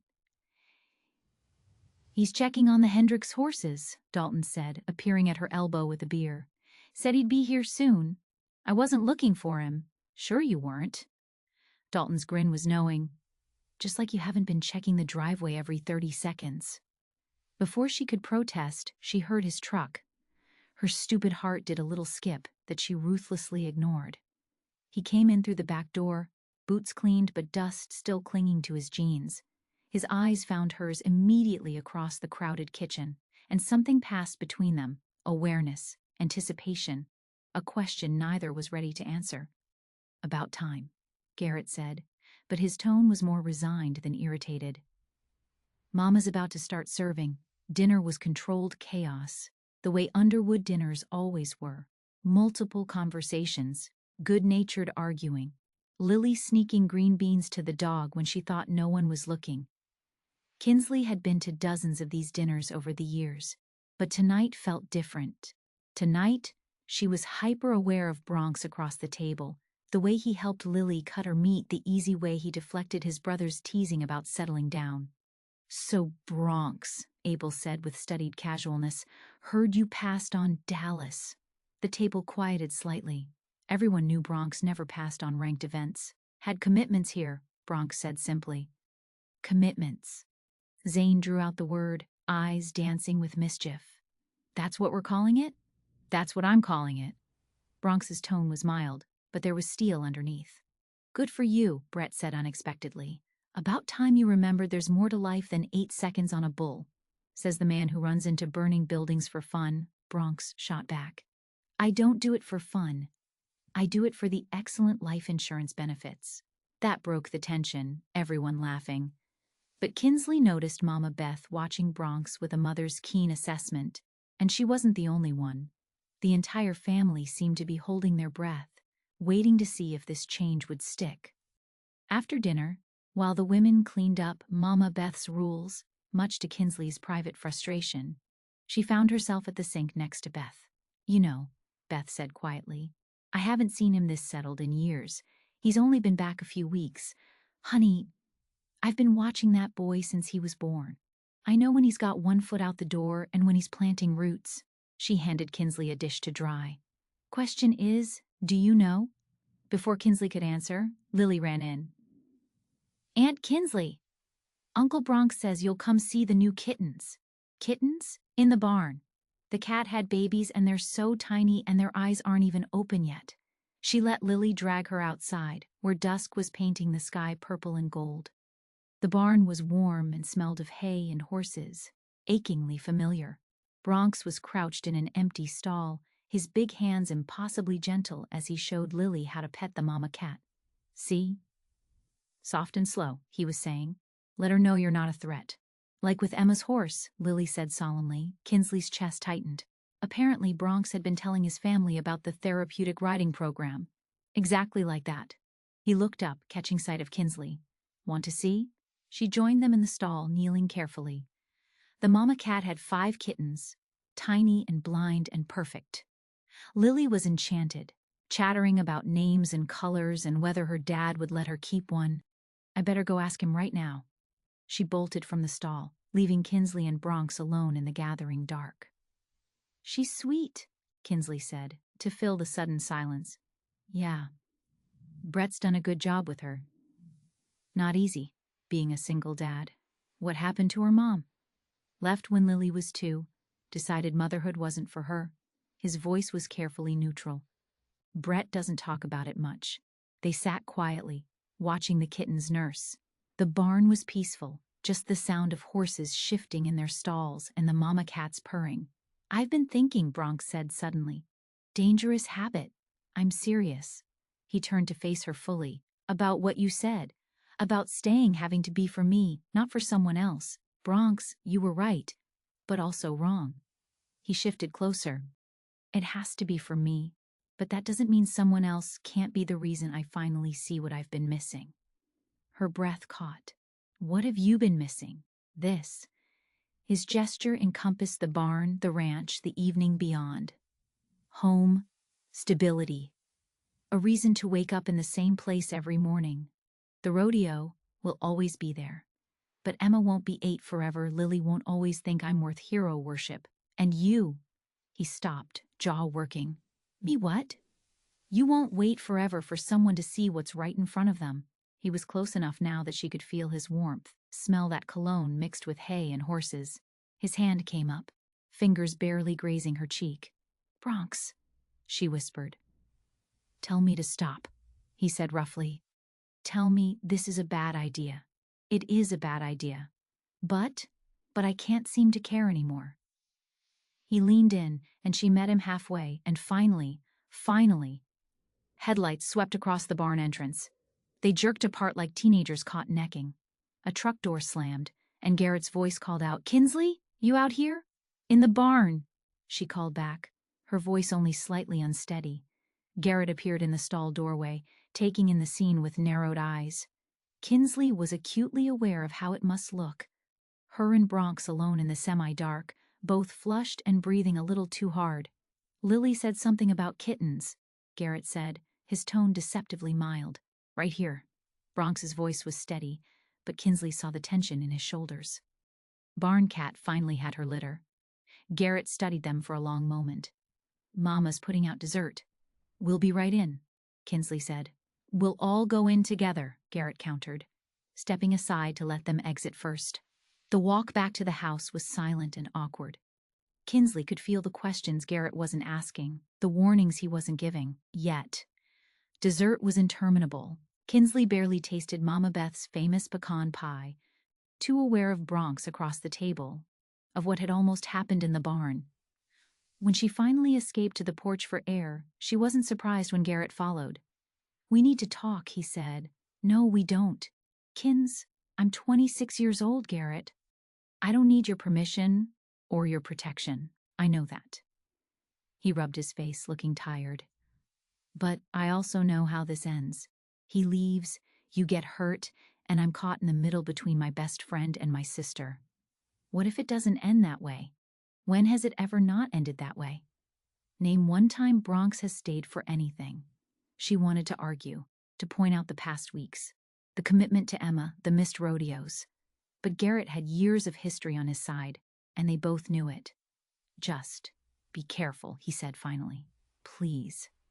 After he went inside, Kinsley stood alone on the porch, watching the stars come out. She heard the screen door open and close, but didn't turn, knowing somehow it was him. He's not wrong, Bronx said quietly, coming to stand beside her. My track record isn't exactly stellar, I know, but I'm trying to change that. I know that too. They stood quietly, not touching but aware of every inch between them. What happens now? She asked. I don't know, he admitted, but I'd like to find out, if you'll let me. She turned to look at him, this complicated man who was upending everything she thought she knew. I must be crazy, probably. His smile was crooked, uncertain. But maybe that's not a bad thing. Before she could respond, the porch light flickered, Mama Beth's subtle signal that visiting hours were ending. I should go, Kinsley said. Tuesday, regular session, you'll be there? Wouldn't miss it. She wanted to believe him. Despite everything, despite history and logic and Garrett's warnings, she wanted to believe him. Maybe that was enough for now. Chapter 8. Tuesday's session started like any other, but there was a charge in the air between them, an awareness that made every interaction feel loaded with meaning. Bronx arrived early, helping her set up the arena, their fingers brushing as they adjusted equipment, each touch sending sparks through her system. Emma had made incredible progress, now talking in short phrases and actively engaging with Buttercup. Her father watched from the railings with tears streaming down his face as she announced, My horse friend! She's doing amazing, Bronx said quietly to Kinsley as they watched Emma ride. She really is. Kinsley couldn't help but smile. You've been a big part of that. It's all her. I just show up. Showing up matters. The words carried more weight than she intended. He looked at her, something soft in his eyes. Yeah, I'm starting to figure that out. The session continued with its usual controlled chaos. 6 riders, 4 volunteers, and enough small victories to make Kinsley's heart full. She was adjusting a stirrup for their teenage rider when she heard a sharp whinny from the far pasture. Stormcloud, one of the Hendricks horses they were boarding, was down, thrashing in obvious distress. "Colic," she breathed, already running. Bronx was right beside her, vaulting the fence in one smooth motion. The horse was sweating, trying to roll, classic signs of severe colic. "Keep him up," Kinsley said, grabbing the halter. "If he rolls, he could twist his intestines." Together, they fought to keep the 1,000-pound animal on his feet, Bronx using his strength to support the horse's weight, while Kinsley called the vet. For 20 agonizing minutes, they worked in tandem, talking to Stormcloud, keeping him moving, keeping him calm. Dr. Ramsey arrived in a spray of gravel, immediately assessing the situation. "Good work keeping him up. Let's get him to the clinic." Loading a colicking horse into a trailer was dangerous on a good day. Stormcloud was panicking, and it took all 3 of them to get him secured. Bronx's shirt was soaked with sweat and horse slobber. He had a growing bruise on his shoulder from a flying hoof, but he never hesitated. "I'll follow you," he told Kinsley as she climbed into Dr. Ramsey's truck. "You don't have to. I'll follow you," he repeated firmly. The next 3 hours were a blur of veterinary procedures, IV fluids, and careful monitoring. Stormcloud's owner, Mr. Hendricks, arrived white-faced with worry. His horse wasn't just livestock. Stormcloud had been his late wife's favorite, her last gift to him before she passed. "We're doing everything we can," Dr. Ramsey assured him, but her expression was grave. Kinsley found herself in the clinic's waiting area at midnight, exhausted and worried. Bronx appeared with coffee and sandwiches from the 24-hour gas station. "Figured you hadn't eaten," he said, handing her a cup. "Thanks." She took a sip, grimacing at the bitter taste but grateful for the warmth. "You should go home. This could take all night." "I'm good here." "Bronx, I'm staying, Kinsley. Stop trying to get rid of me." She looked at him then, really looked. His clothes were filthy, that bruise on his shoulder was darkening, and he had to be as tired as she was. But he was here, steady as a rock, not going anywhere. "Okay," she said softly. They sat together in comfortable silence, shoulders touching, watching through the window as Dr. Ramsey worked. Around 2 a.m., Kinsley dozed off, her head dropping onto Bronx's shoulder. She woke to find his arm around her, her face pressed against his chest, the steady beat of his heart under her ear. "Sorry," she mumbled, starting to pull away. "Don't be." His arm tightened slightly. "Stormcloud's doing better. Started passing gas about an hour ago. In horses, that was excellent news." "Really?" "Really. Doc thinks he's going to be fine." Relief made her sag against him again. "Thank God. Mr. Hendricks would have been devastated." "You're a good person, you know that?" His voice was rough with exhaustion and something else, caring this much about someone else's horse. "It's not just about the horse." "I know." His hand came up to brush her hair back from her face, the gesture so tender it made her chest ache. "That's what I mean. You care about the people, the connections, the community. You see how it all fits together." She lifted her head to look at him. In the harsh fluorescent lighting of the vet clinic, exhausted and filthy, he was still the most beautiful thing she'd ever seen. "Bronx, I know we said we'd take this slow," he interrupted, "and we will. But Kinsley, I need you to know what I feel for you. It's not casual. It's not going away." Her heart was racing. "What are you saying?" "I'm saying I'm falling for you. Hell, who am I kidding? I've already fallen. Hard." She couldn't breathe. "You can't just say things like that. Why not?" "It's true. Because I'm falling too," she admitted, the words tumbling out. "And it terrifies me." His hand cupped her cheek. "Why?" "Because everyone I fall for leaves." The admission was raw, honest. My college boyfriend, my first love in high school, they all had somewhere more important to be eventually. "Kinsley, look at me." She did, finding his eyes intense and certain. "I'm not them.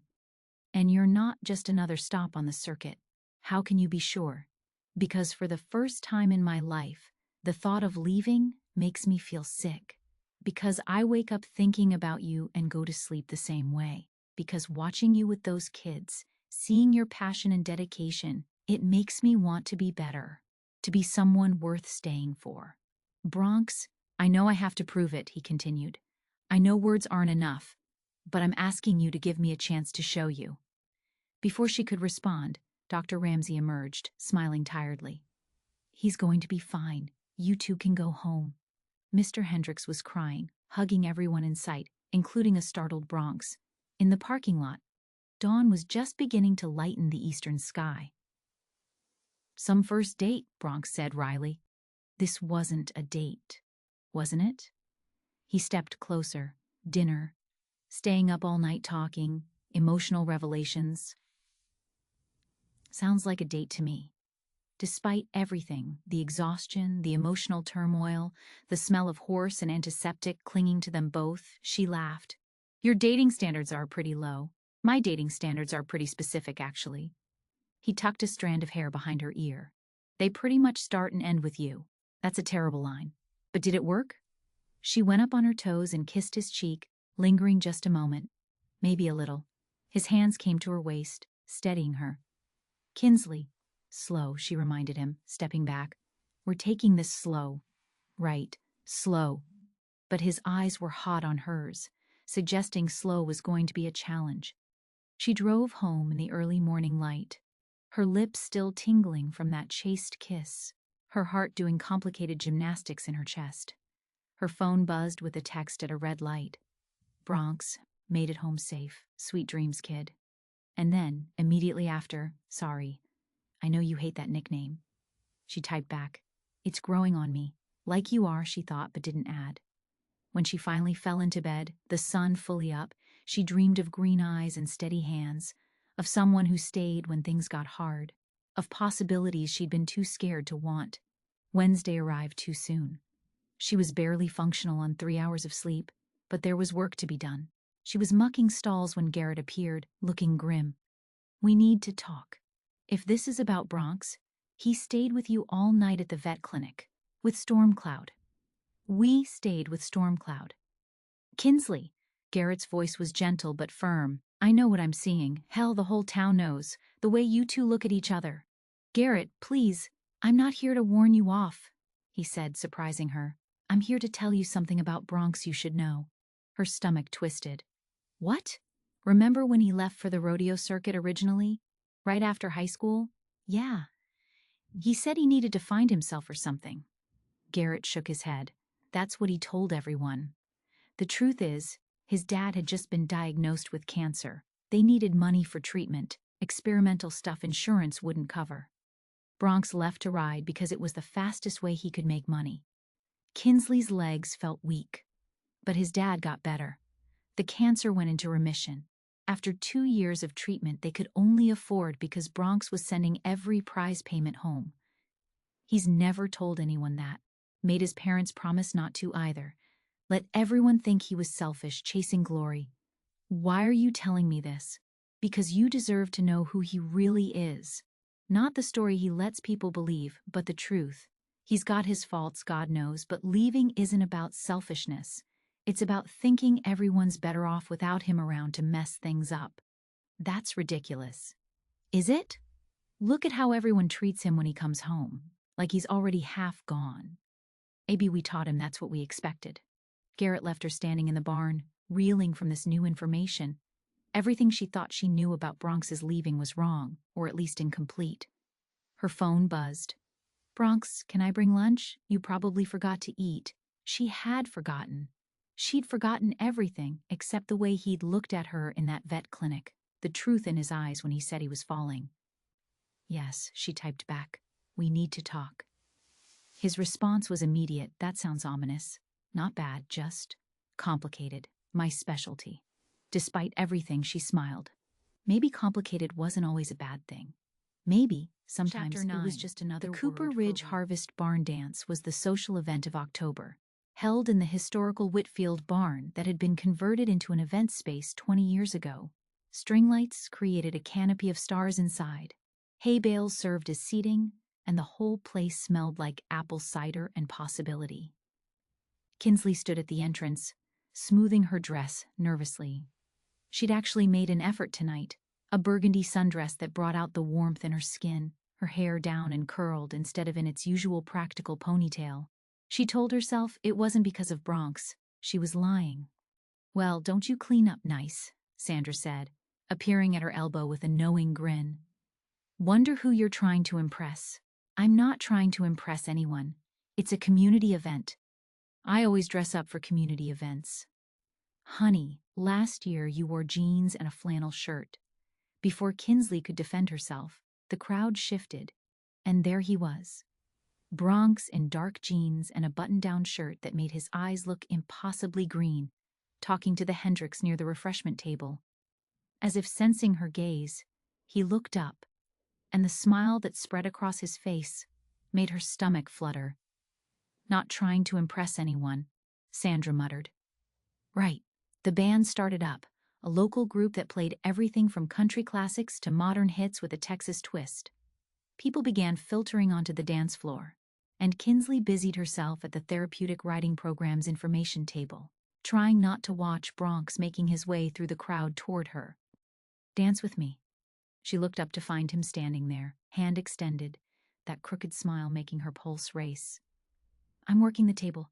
"I've got it, honey," Sandra said immediately, practically shoving Kinsley toward him. "Go dance." "Sandra, it's a barn dance, not a funeral. Go have fun."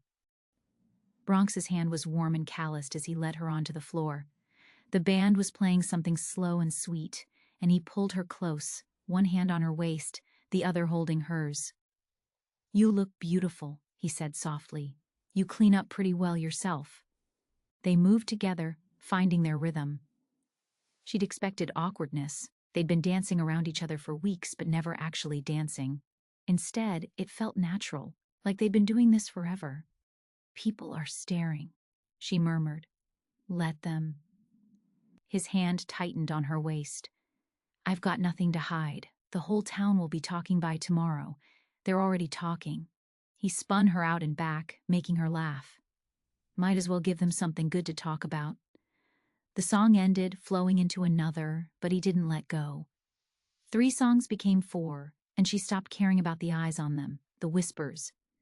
There was just Bronx and the music and the feeling that maybe, just maybe, this could work. "My feet are killing me," she finally admitted. "Come on." He led her outside where the air was cool and clear. They found a bench behind the barn, away from the crowd, and she gratefully slipped off her boots. "Not exactly dancing shoes," she said ruefully. "Want me to carry you home?" "Very funny. I'm serious." He knelt in front of her, taking one foot in his hands. "Where does it hurt?" "Bronx, what are you—" "Oh." He pressed his thumbs into her arch, and she nearly melted. "That's not fair." "What's not fair?" "You being good at foot massages on top of everything else." He grinned up at her. "I'm a man of many talents, so I'm learning." They sat quietly for a moment, him still kneeling at her feet like something out of a fairy tale she didn't quite believe in. "Thank you," she said suddenly, "for what you did for your dad. Garrett told me." His hands stilled. He had no right. He had every right. "I've been judging you for leaving without knowing the whole story. You weren't wrong to judge. I did leave. The reasons don't change that. They change everything." She touched his face, making him look at her. "You sacrificed your reputation. Let everyone think you were selfish, all to protect your family's privacy. That's heroic. It's not heroic. It's just what you do for family. Not everyone would have done it." He turned his face into her palm, pressing a kiss there that sent shivers down her spine. "Can we not talk about this? Tonight, can we just be Bronx and Kinsley at a dance?" "Okay," she stood, pulling him up with her. "But these boots are not going back on. Good thing I wasn't joking about carrying you." Before she could protest, he scooped her up, making her squeal. "Bronx, put me down." "Nope. Your chariot awaits. People will see. Good." He started walking toward the parking lot. "Maybe Chloe will finally get the hint." She laughed, wrapping her arms around his neck. "This is ridiculous." "This is perfect," he corrected. And it was, being carried through the parking lot like a bride, her boots dangling from one hand, him grinning like he'd won the lottery. Several people saw them, phones came out, and she knew the gossip would be everywhere by morning. She couldn't bring herself to care. He set her down at her truck, but kept her caged between his body and the door. "Kinsley, yeah? I want to kiss you. Really kiss you. Not on the cheek, not almost, but properly." Her breath caught. "Bronx, but I know we're going slow, so I'm going to wait until you tell me it's okay." "Until you're sure?" "What if I'm never sure? Then I'll be the guy who almost kissed Kinsley Blake for the rest of my life." He stepped back, giving her space. "But I'm betting on you being brave." "Why?"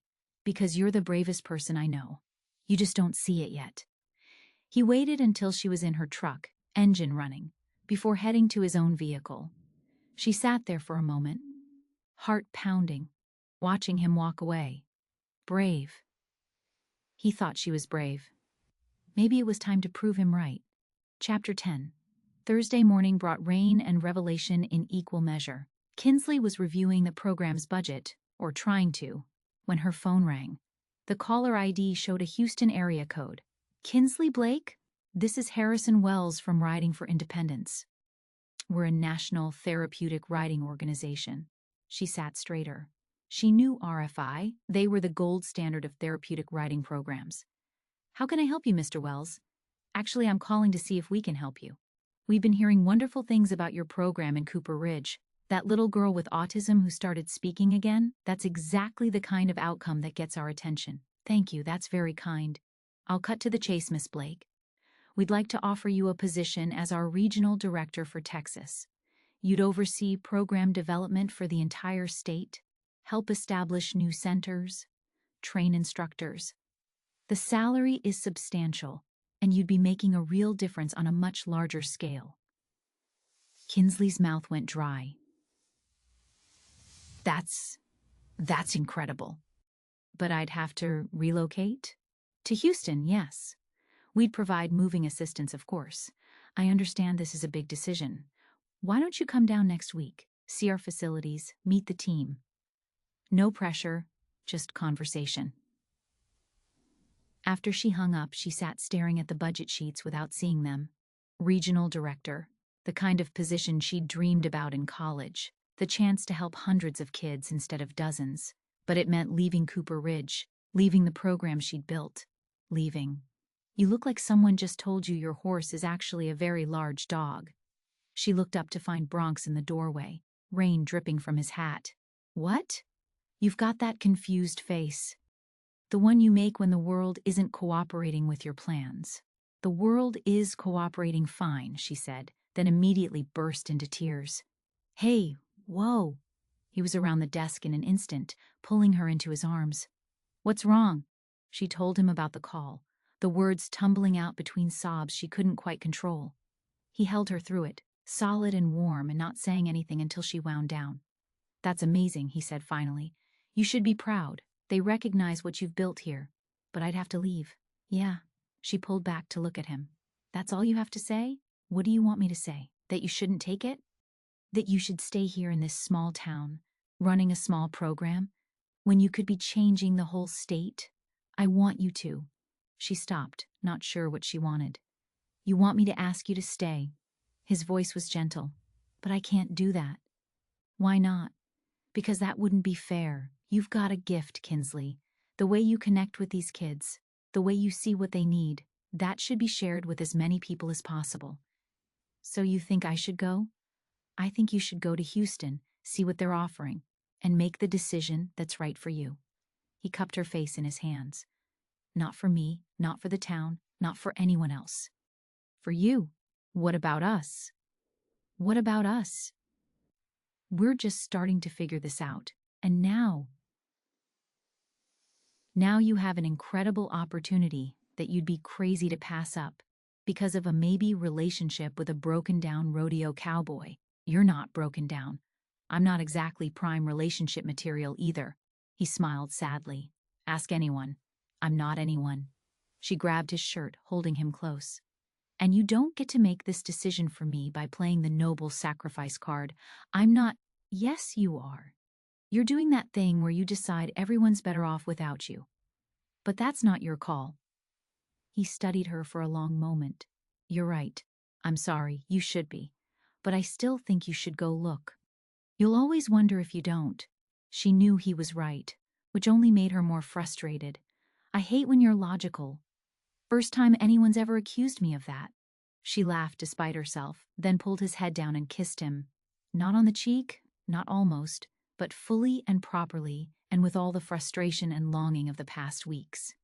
He made a sound of surprise, then his arms came around her, pulling her closer. The kiss deepened, everything she'd imagined and more. When they finally broke apart, both breathing hard, his eyes were dark and amazed. "I thought we were going slow," he said roughly. "I changed my mind. Problem with that?" "No, ma'am, no problem at all." He kissed her again, softer this time, like he was memorizing the feel of her. When her phone rang, they ignored it. When it rang again, she growled in frustration.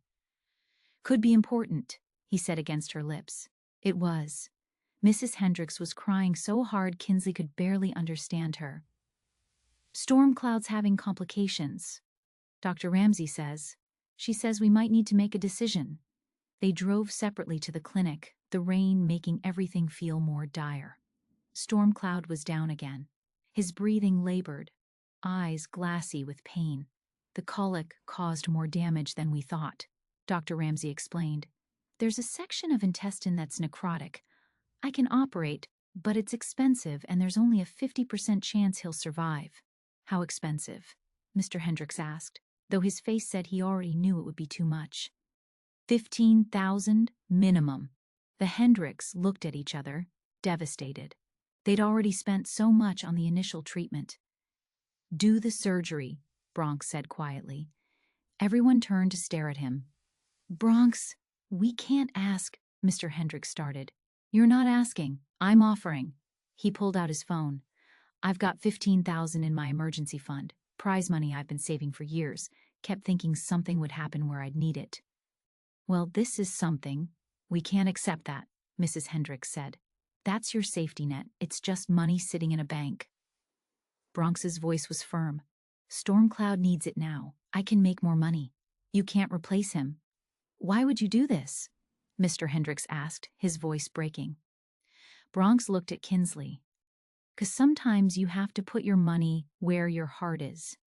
Show people what really matters to you. And what matters to me is this community, these connections."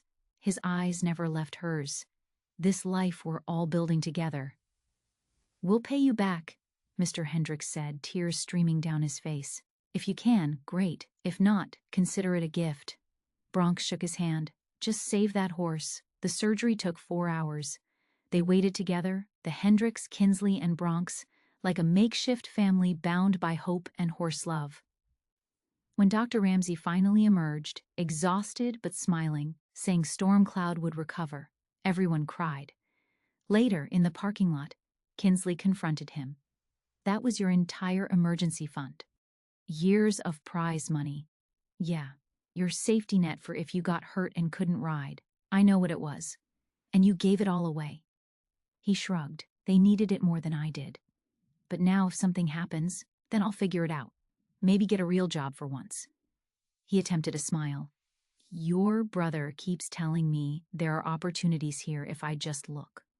Bronx, this is serious. You just gave away $15,000. No, I just saved a horse that means everything to a family that's already lost enough." He pulled her close. "Kinsley, that money was fear. Fear of getting hurt, fear of not being able to ride, fear of having to figure out a different life. But I'm tired of making decisions based on fear. So you gave it all away?" "I invested it. In community. In showing you, showing everyone, that I'm serious about staying, about building something here." She kissed him then, standing in the rain in the vet clinic parking lot, not caring who saw. "Don't go back to the circuit." "Kinsley, I know you might need to now. I understand. But don't go. Without my emergency fund, I might have to, at least for a few events to build it back up. Or you could stay and figure out something else." "Like what? I don't know. But we could figure it out together." He kissed her forehead, rain running down both their faces. "What about Houston? I'll visit, see what they offer. But my home is here. My program is here. She took a breath. You're here. For now. No. She grabbed his face, making him look at her. Not for now. If we're doing this, really doing this, then it's not for now. It's for real. Can you do that? Can you stay for real? The rain had soaked through their clothes, plastering her hair to her head, probably ruining her mascara. But he looked at her like she was everything. I just gave away every penny of my safety net, he said. If that doesn't prove I'm staying, I don't know what will. That proves you're generous, maybe impulsive. I need to know you're staying because you want to, not because you've got no other choice. Kinsley Blake, I've had other choices since the day I got here. Dallas offered me that judging position. Austin has a writing school that wants me to teach. Hell, Montana called last week about running their summer program. He cupped her face in his hands. I'm here because this is where I want to be. With you. Building something real. Even without your emergency fund, especially without it. No more safety nets, no more exit strategies. He kissed her softly. I'm all in. Thunder rumbled overhead, and they ran for their trucks, laughing. As she drove home, Kinsley thought about Houston, about opportunities and choices and the way Bronx had looked when he offered up his savings without hesitation. Some things were worth more than money. Some things were worth more than career advancement. Some things were worth staying for. Her phone buzzed with a text at a red light. Bronx, by the way, that kiss was worth waiting for. She typed back, just wait until you see what comes next. His response was immediate. Threatening me with a good time, Blake? Promising, she corrected, and smiled all the way home. Later that night, she called Harrison Wells. Mr. Wells, thank you for the incredible offer. I'd love to visit next week and discuss possibilities. But I should be up front. I'm committed to staying in Cooper Ridge. If there's any way to work together while I remain here, I'm very interested. If not, I understand. Actually, Wells said, sounding pleased rather than disappointed, we've been discussing satellite programs. Having someone with your skills managing a rural model while consulting for us could be exactly what we need. Come to Houston. Let's talk about building something innovative. After she hung up, she texted Bronx. Houston wants to talk about me running a satellite program from here. Staying in Cooper Ridge, but helping them expand rural programs. His response was immediate. That's perfect. You get to help more kids without leaving home, without leaving you, she typed, then deleted it. Too soon, maybe? But then he texted again, without leaving us. Us, she sent back. Us, he confirmed. And for the first time since that morning's call, she felt like everything might actually work out. Chapter 11. Saturday morning at Muller's coffee shop was prime gossip hour in Cooper Ridge, and Kinsley walked in knowing she'd be the main course. The kiss in the vet clinic parking lot had been witnessed by at least 3 people, and in a town this size, 3 might as well be 300. She'd barely made it to the counter when Marlene Withers descended. Kinsley Blake, you sly thing. I heard all about your romantic moment in the rain, with Bronx Underwood no less. Morning, Mrs. Withers. Kinsley focused on the coffee menu like it contained the secrets of the universe. Chloe's devastated, of course, but I told her there are plenty of fish in the sea. Though I must say, I'm surprised you'd take such a risk. Risk? Well, dear, everyone knows Bronx doesn't stay. You're such a sensible girl, usually. I'd hate to see you get your heart broken when he leaves for the next rodeo. Before Kinsley could respond, the bell above the door chimed. Garrett walked in, took one look at the scene, and his face darkened. Mrs. Withers, he said coolly. Kinsley, we need to talk. We're in the middle of... now. The coffee shop went silent. Everyone watched as Garrett steered his sister outside, his hand firm on her elbow. On the sidewalk, he finally released her. What are you doing? She demanded. I could ask you the same thing. Making out with Bronx in parking lots? Are you trying to humiliate yourself? Excuse me? The whole town's talking about it. About how you're throwing yourself at him. How desperate you look running after someone who's just going to leave. The words hit like physical blows. That's not, isn't it? He paid for Stormcloud's surgery, and suddenly you're kissing him in public? Do you know how that looks? Like two adults who care about each other? Like my sister selling herself for—" The slap echoed off the buildings. Garrett touched his cheek, shocked, and Kinsley's hands stung with the impact. "Don't you ever," she said, voice deadly quiet, "imply something that disgusting again." "Kins, I didn't mean—"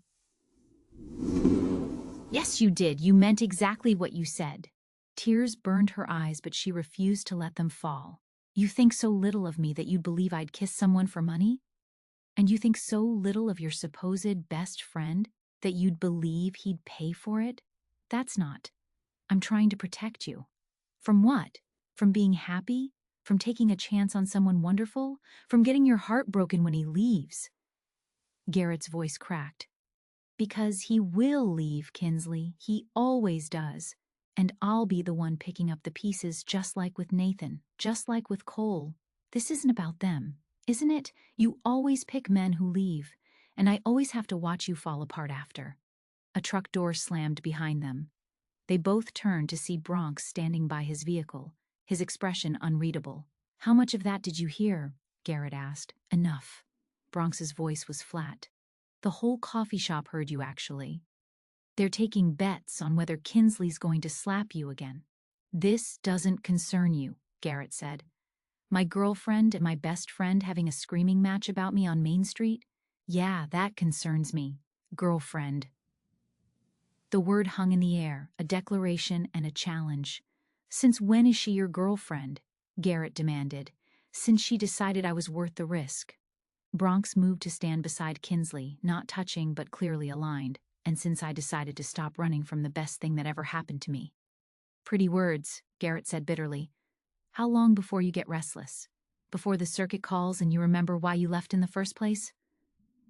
"I don't know," Bronx admitted. "But I'm going to try. That's all anyone can do. That's not good enough." "Not for her." "Then what would be good enough?" Kinsley interjected. "A signed contract? A blood oath? Or maybe nothing would be good enough because you've already decided how this story ends?" Garrett looked between them, jaw working. "When this falls apart, when you're crying into your pillow at 3 a.m., don't come to me. I won't," she said quietly. "Not anymore." Something in Garrett's face crumbled, but he turned and walked away without another word. The coffee shop windows were full of faces, the whole town witnessing the implosion of a lifelong friendship. "You okay?" Bronx asked softly. "No." She let him pull her into his arms, not caring about the audience. "He's never been that cruel before. He's scared." "People say stupid things when they're scared. Are you defending him?" "No. What he said was wrong. But I understand the fear behind it." She pulled back to look at him. "You do?" "Yeah. Because I have the same fear. That I'll screw this up. That I'll hurt you. That everyone's right about me. They're not right. How can you be sure?" She thought about his sacrifice for Stormcloud, his patience with Emma, the way he'd held her at the vet clinic. "Because I know you, the real you, not the story everyone tells." He kissed her forehead. "Come on. Let's get out of here before we become even more of a spectacle." They drove to her place, where they found an unexpected visitor. Tom Reeves's car was in the driveway, and Emma was sitting on the porch steps, rocking slightly. "I'm so sorry," Tom said, hurrying over. "She insisted on coming. She keeps saying horse friend over and over. I think she means Bronx." Emma looked up at Bronx's approach, her face lighting up. "Horse friend? Hey, sweetheart." Bronx crouched down to her level. "What's wrong?" Emma held out a piece of paper, a drawing of a horse and two stick figures. "You go?" Understanding dawned. "You heard I might leave?" Emma nodded, her eyes filling with tears. "No go." "Oh, sweetheart." Bronx gathered her into a hug. "I'm not going anywhere, okay? I'll be here for your lessons." "Promise?" The word hung heavy. Kinsley saw Bronx's throat work, the weight of what he was about to say clear on his face. "I promise," he said. Emma pulled back, holding out her pinky. "Pinky promise." Bronx linked his pinky with hers solemnly.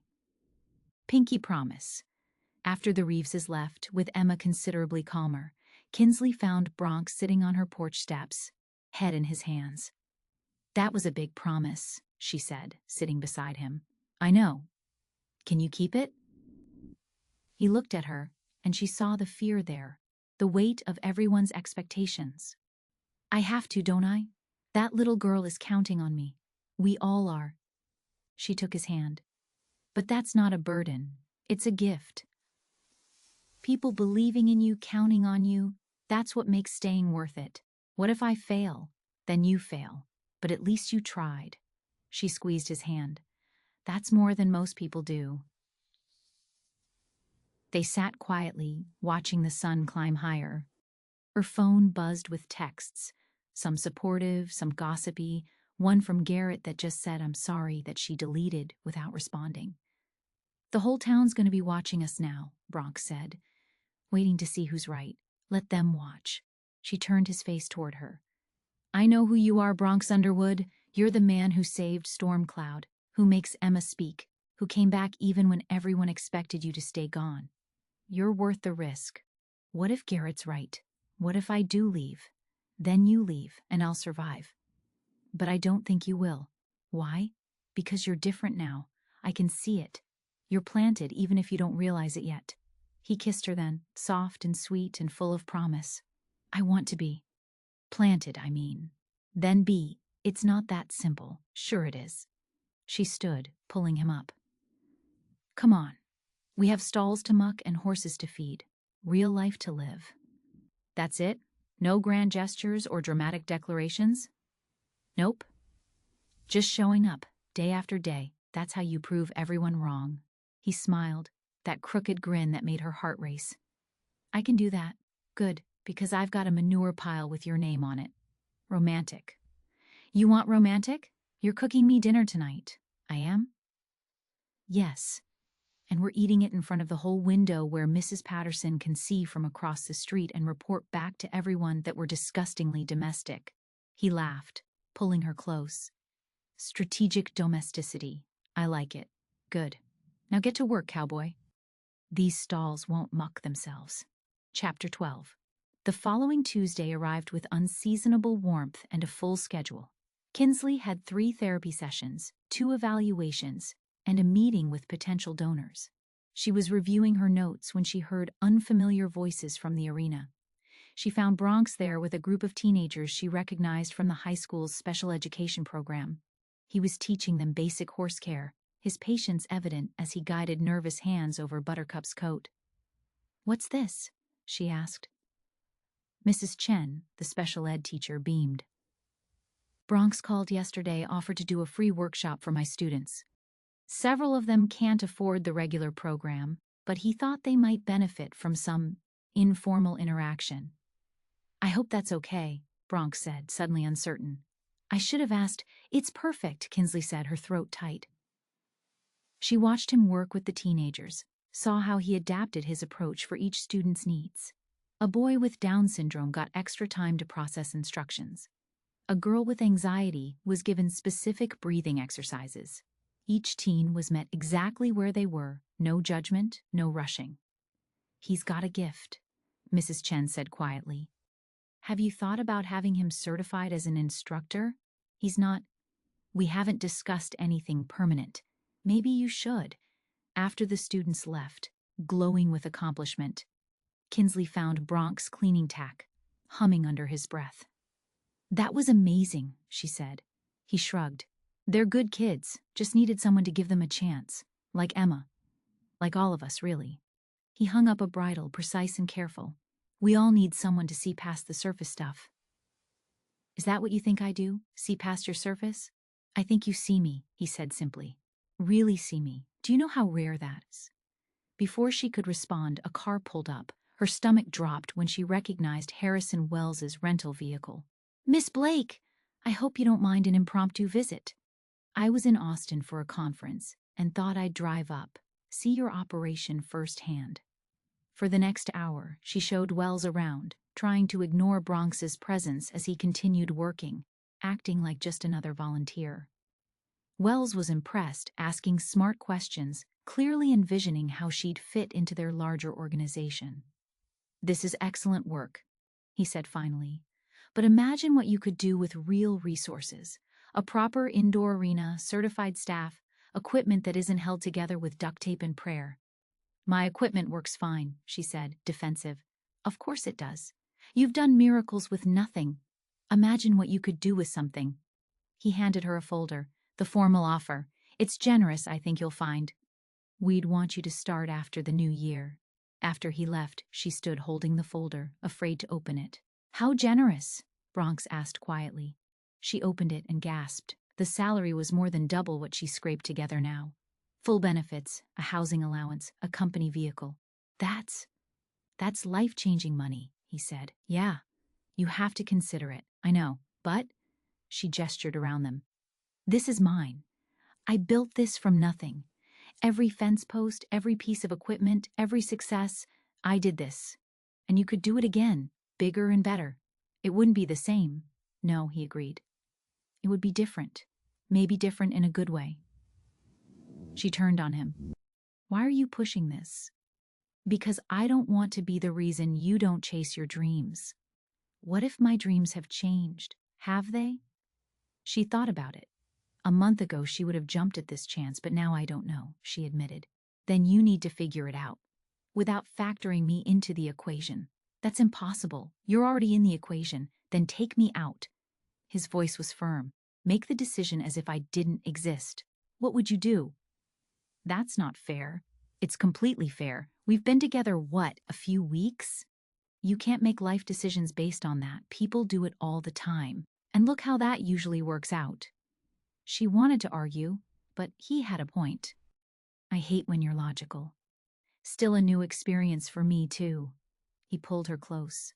Look, I'm not going anywhere. Despite what Garrett thinks, despite what the whole town thinks. But you need to make this choice for you. What if I choose Houston? His arms tightened around her. Then I'll drive you there myself, and visit every weekend, and prove that distance doesn't matter when you're sure about someone. You'd do that? Kinsley, I'd do pretty much anything for you. Haven't you figured that out yet? She kissed him, pouring all her confusion and gratitude into it. When they broke apart, both breathless, she saw Dalton's patrol car pulling up. Interruptions are becoming a theme, Bronx muttered. Dalton got out, expression serious. We have a problem. Someone's been spreading rumors about the program, saying it's not properly licensed, that Bronx is working with kids without certification. That's ridiculous, Kinsley said. We have all our paperwork, I know, but someone filed a formal complaint with the state. You'll need to provide documentation, might have an inspection. Who would do this? Kinsley asked, though she had a sinking feeling. Complaint was anonymous. Dalton's expression said he had his suspicions too. Just wanted to give you a heads up. Inspector will probably be here Thursday. After he left, Kinsley sank onto a hay bale. If we fail inspection, they could shut us down. You won't fail. This place is perfect. I don't have instructor certifications for you. If they find out you've been teaching, then I'll get certified. How hard can it be? The next certification course is in December. Then I'll take it in December. That's 2 months away. So I'll study. He knelt in front of her, taking her hands. We'll figure this out. Together. Why? The question came out broken. Why do all this for a program that might not even exist if I take the Houston job? Because it matters to you. And you matter to me. He squeezed her hands. Also, someone needs to prove this town wrong. Might as well be me. Despite everything, the inspection threat, the Houston offer, the town gossip, she laughed. Your motivation is spite? Partly. Mostly it's love, but spite doesn't hurt. Love. The word hung between them, unexpected and perfect. Bronx? I know. Too soon, too fast, too everything. He stood, pulling her up with him. But it's true anyway. The inspection will be fine. We'll spend tomorrow getting everything perfect. Every piece of paper. Every safety protocol. They won't find anything wrong because there isn't anything wrong. How can you be so sure? Because you built this place, and you don't do anything halfway. She wanted to kiss him again, to explore that love word he dropped so casually, but car doors were slamming in the parking area. The afternoon session was starting. Go, he said. Run your program. I'll handle the arena prep. She watched him walk away. This man who'd upended everything she thought she knew. The Houston folder felt heavy in her hands, full of possibility and escape. But looking around at her small, duct-taped-together program, at Bronx setting up obstacle courses for kids who needed them, she wondered if maybe she already had everything she needed. Her phone buzzed. A text from Garrett. Can we talk, please? She deleted it without responding. Some bridges, once burned, took time to rebuild. And right now, she had bigger things to worry about than her brother's regrets. Like whether love was enough to make someone stay. Chapter 13. Or enough to make her want to. Thursday's inspection arrived with Margaret Pearson, a woman who looked like she could find fault with sunshine. She carried a clipboard thick with forms and wore an expression that suggested smiling might cause structural damage to her face. Miss Blake, I presume? I'm here for the state compliance inspection. Kinsley had been up since 4 a.m., triple-checking every document, every safety measure, every possible violation. Bronx had been right beside her, labeling files, testing equipment, making sure every gate latch worked perfectly. Of course. Where would you like to start? For 3 hours, Margaret Pearson examined everything with forensic intensity. She measured the spacing between fence posts, checked the dates on fire extinguishers, reviewed vaccination records for each horse. Kinsley answered every question calmly, provided every document requested, but her stomach churned with each notation on that clipboard. Who is this? Margaret pointed to where Bronx was working with Emma in the far arena. That's Bronx Underwood. He's a volunteer. Is he certified? Volunteers aren't required to be certified as long as they work under supervision. And who's supervising him? I am. Margaret made another note. From across the property, he knows to call if anything comes up. Emma, that's the little girl, has made remarkable progress with him. More notes. The inspection continued through lunch. By the time Margaret was reviewing the financial records, Kinsley's nerves were shredded. She watched through the window as Bronx led the afternoon session, managing 6 riders with the help of Sandra and 2 other volunteers.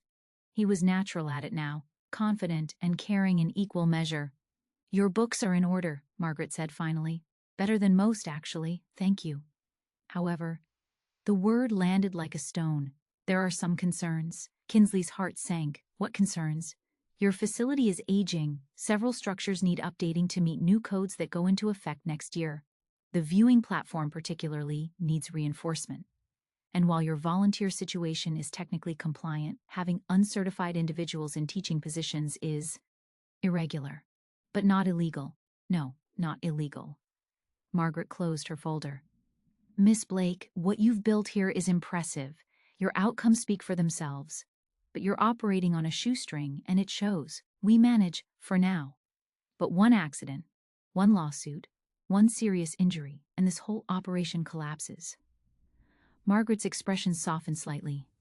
I'm passing you for current compliance, but I'm recommending updates that will be mandatory by next year. You'll need to find funding or face closure. After Margaret left, Kinsley stood in her empty office, staring at the list of required updates. $30,000 minimum. Money she didn't have and couldn't raise in time. How bad? Bronx asked from the doorway. She showed him the list. He whistled low. I could, he started. No. You already gave everything for Storm Cloud. I could ride again. A few good purses would cover this. And risk getting hurt? Risk breaking your promise to Emma? She shook her head. I won't let you. Then what? She looked at the Houston folder still on her desk. Maybe this is a sign, Kinsley. If I take the Houston job, I could send money back, keep the program running until we find someone else to take over. That's not a solution, that's a band-aid. It's better than letting it die completely. He pulled her into his arms. We'll figure something out. There's time. Not much. Enough. He kissed her forehead. Come to dinner at my folks tonight. Mom's making pot roast. I don't know if I'm up for a family dinner. Please? It'll be good to think about something else for a while. She agreed, too tired to argue. But dinner at the Underwood Ranch turned out to be anything but relaxing. I have an announcement, Brett said once everyone was seated. I've been offered a promotion. Fire chief in Brownsville. The table erupted in congratulations, but Kinsley saw Mama Beth's face fall slightly. Brownsville was 6 hours away. When? Zane asked after the first of the year. Lily's excited about the beach. That's wonderful, Beth said, but her smile was forced. Though we'll miss you terribly. It's a great opportunity, Abel added. Bigger department, better pay. And farther from family, Dalton pointed out. The conversation continued, but Kinsley felt Bronx tense beside her. Another Underwood brother leaving. The pattern continuing. After dinner, she found Beth on the porch, looking out at the pastures. You okay? Kinsley asked. Oh, honey, just feeling my age, I guess. Seems like yesterday they were all little boys running around these fields. Now Brett's leaving, Abel's in Dallas, and who knows where Bronx will end up. He's staying, Kinsley said, surprising herself with the certainty. Beth turned to her. You sure about that? He promised Emma. He doesn't break promises to children. What about promises to you? He hasn't made me any promises. Hasn't he? Beth smiled sadly. Every time he looks at you, he's making promises. Question is whether he knows how to keep them. They were interrupted by Bronx and Dalton coming onto the porch, deep in conversation. Could work? Dalton was saying. You're serious about staying? I'm serious. Then talk to Dad. He's been thinking about scaling back anyway. Talk to Dad about what? Kinsley asked. The brothers exchanged glances. Nothing concrete yet, Bronx said. Just an idea. But there was something in his eyes, a spark of possibility that hadn't been there before. On the drive home, he was quiet, thoughtful in a way that made her nervous. What were you and Dalton discussing? Options. What kind of options? The kind that involves staying. Permanently. Her heart skipped. Bronx, my dad's been wanting to expand the ranch's horse operation. Breeding, training, maybe even therapeutic services. He needs someone to run it. And you're considering it? Depends. On what? He pulled into her driveway, turning to face her. On whether you're staying or going to Houston. That's not fair. You can't make life decisions based on what I do. Sure I can. That's what people do when they're building a future together. Are we? Building a future together? I'd like to be. He took her hand. I know it's fast. I know everyone thinks we're crazy. But Kinsley, I've spent 10 years running from the feeling that something was missing. Now I know what it was. Bronx, it was you. It was home. It was the life I was too scared to want. He squeezed her hand. I'm not scared anymore. I am, she admitted. I'm terrified. Of what? Of wanting this too much. Of believing in it and having it fall apart. What if it doesn't? What if it works? Then we live happily ever after? She tried for sarcasm, but it came out wistful. Why not? Someone has to. Why not us? She kissed him instead of answering, pouring all her hope and fear into it. When they broke apart, he rested his forehead against hers. Think about it, he said. The ranch job would let me help with the program. We could apply for grants together, maybe get those updates funded. Build something real. Together. After he left, she sat on her porch looking at the stars. Her phone had 2 messages.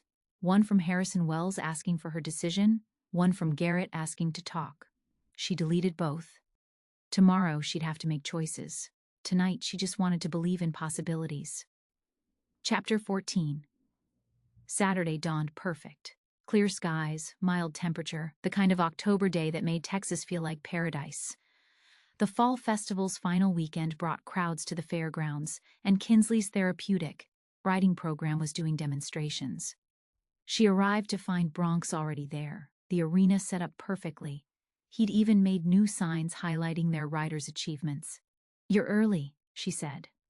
Couldn't sleep. Too excited about today. It's just a demonstration. No, it's Emma's first public ride. And Tommy's. And Sarah's. It's a big deal. He was right. 3 of their riders had progressed enough to participate in the demonstration. showing the community what therapeutic writing could accomplish. The morning flew by in preparation. Parents arrived with nervous excitement, riders in their best clothes, horses groomed to perfection. Even Stormcloud was there. The Hendricks had brought him to watch, his recovery complete.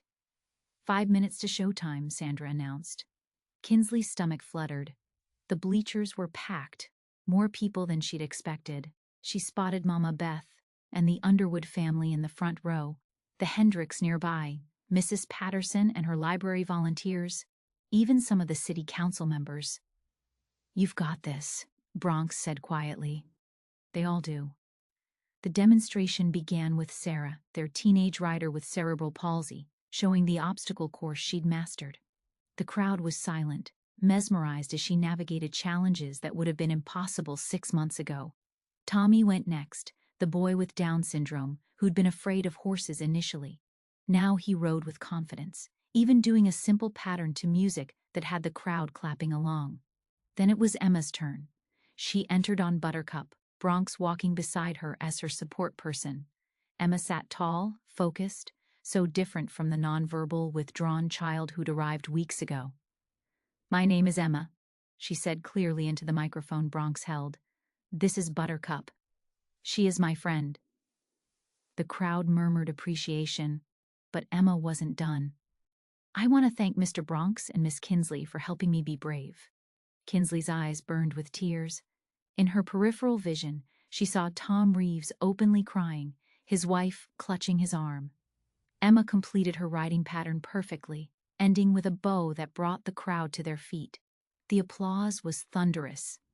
"That was incredible," someone said behind Kinsley. She turned to find Harrison Wells, dressed casually but still looking out of place among the cowboys and farmers. "Mr. Wells, I didn't know you were coming. Wanted to see what I'd be taking you away from." He watched as Bronx helped Emma dismount, the little girl hugging him fiercely. "I'm beginning to understand why this is a difficult decision. It shouldn't be. The opportunity you're offering is just that, an opportunity. But this?" He gestured to the arena, where parents were hugging children, volunteers celebrating, the whole community connected. "This is a life." Before she could respond, Mayor Henderson took the microphone. "Folks, what we've seen today is just extraordinary. This program, built from nothing by Kinsley Blake, has changed lives in our community, which is why I'm pleased to announce that the City Council has approved a grant of $40,000 for facility improvements and program expansion." Kinsley's legs went weak. Bronx appeared at her side, steadying her. "Did you know?" she whispered. "Dalton might have mentioned the council was voting on it." Apparently, several members were very persuasive about the program's value, but the complaint was withdrawn when Garrett found out who filed it and had a conversation with them. "Garrett? He's been working behind the scenes all week, talking to council members, gathering support letters, even got some of the bigger ranches to pledge monthly donations." Her brother appeared as if summoned, looking uncertain. "Can we talk?" he asked quietly. She let him lead her away from the crowd, Bronx staying behind to manage the riders. "I'm sorry," Garrett said immediately. "What I said was cruel and wrong and came from fear, not truth. Yes, it was. I've watched you get hurt before. I couldn't stand the thought of it happening again." "So you decided to hurt me yourself?" He flinched. "I know. I was an ass. But Kinsley, I'm trying to make it right. The grant, the donations, I wanted to fix what I almost broke." "You can't fix trust with money, Garrett. I know that too." He rubbed his face. "I went to see Bronx yesterday. We talked for hours about what? About you. About how he's not the same person who left, and you're not the same person who needed protecting. About how maybe I've been so busy trying to shield you from pain that I've been blocking you from joy too. And he loves you. Real, stupid, life-changing love.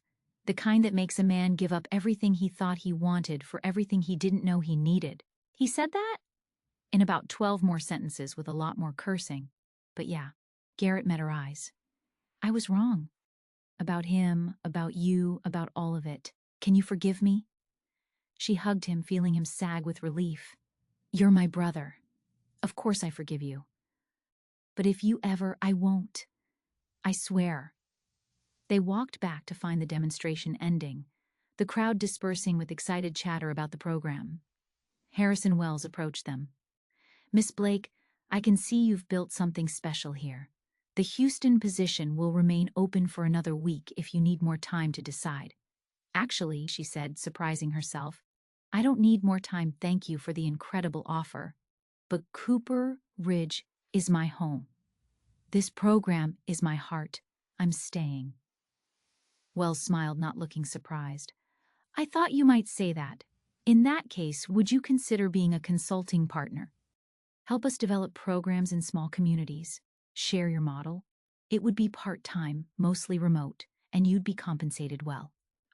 Yes, I'd love that."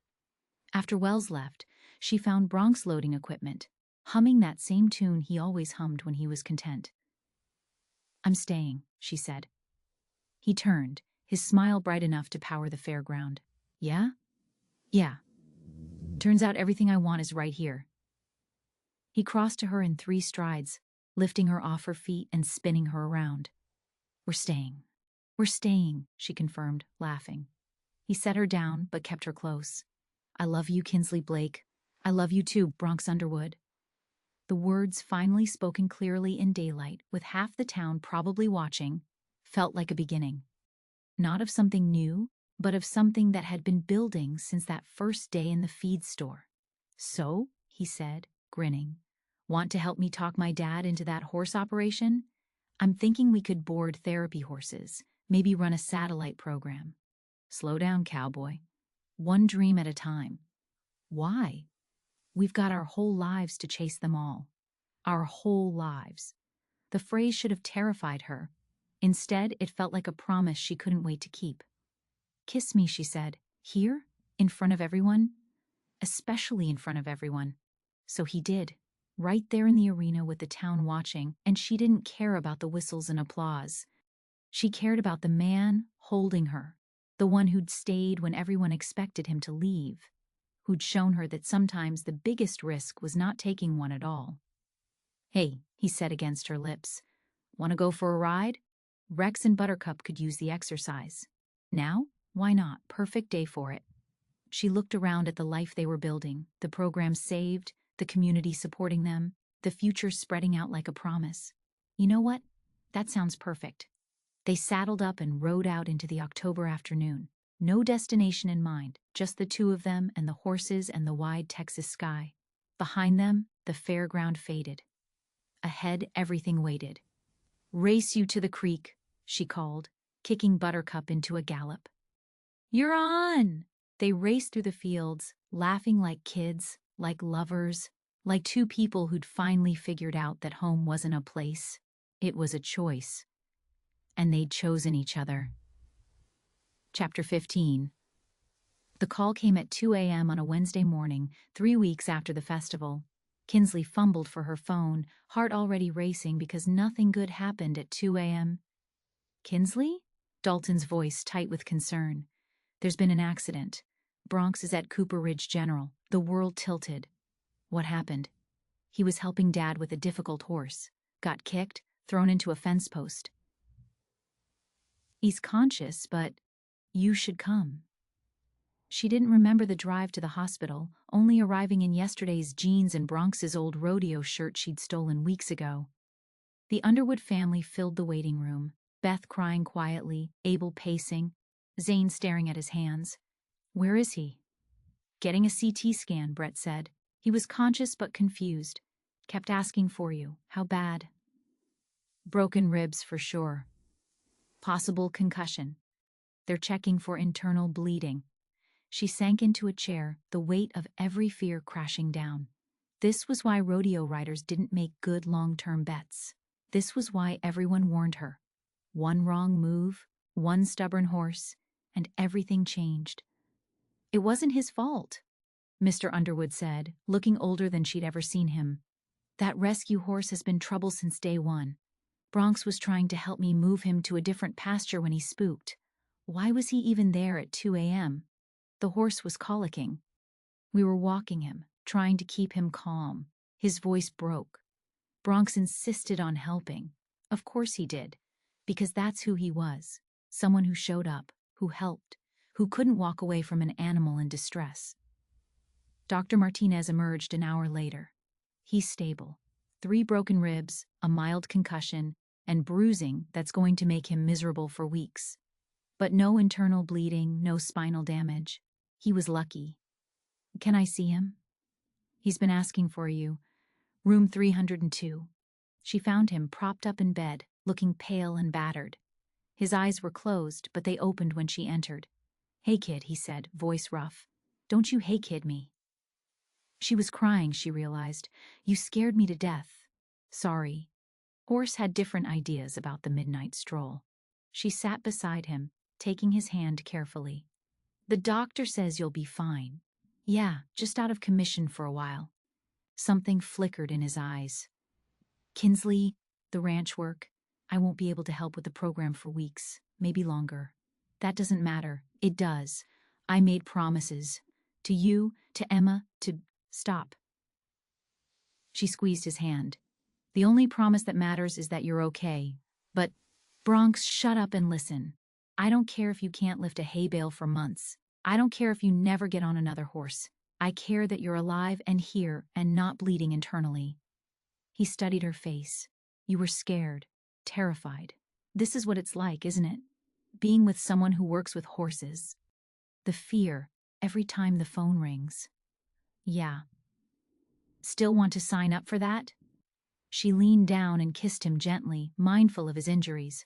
"Already signed up. No returns, no exchanges. Good policy." But over the next days, something shifted in him. He came home from the hospital quiet and withdrawn. He sat on her porch watching her work with the horses, his usual running commentary replaced by brooding silence. "You're thinking too loud," she said, joining him after Emma's session. "Just processing." "Processing what?" "How quickly everything can change. One second you're fine, the next you're flying through the air wondering if this is how it ends." But it didn't end. This time. He shifted, wincing. "What about next time?" "What about when I'm working with therapy horses that might have trauma? What if I get hurt worse and can't help with the program at all? Then we adapt." "That simple?" "That simple." She turned his face toward her. "Bronx, life doesn't come with guarantees. Garrett was right about one thing. People leave, sometimes by choice, sometimes by accident, sometimes by tragedy. But that doesn't mean we stop trying. I don't want to be someone you have to worry about. Too late. I've been worrying about you since you walked into that feed store, looking like trouble in boots." That got a small smile. Trouble in boots? The worst kind.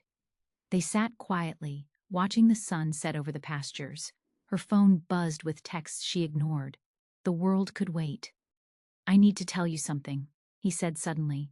"About the rodeo." Her stomach dropped. "You're going back." "No. The opposite." He pulled out his phone, showing her an email. "They offered me a judging position. Travel to events, evaluate riders, help with safety protocols. Good money, flexible schedule. That's wonderful." I turned it down. "Why?" "Because it would mean weekends away. Missing Emma's sessions, your competitions, Sunday dinners." He met her eyes. "Missing us. Bronx, I know what you're going to say. That I shouldn't give up opportunities for you, but it's not giving up, it's choosing. And I choose this." Before she could respond, Garrett's truck pulled up.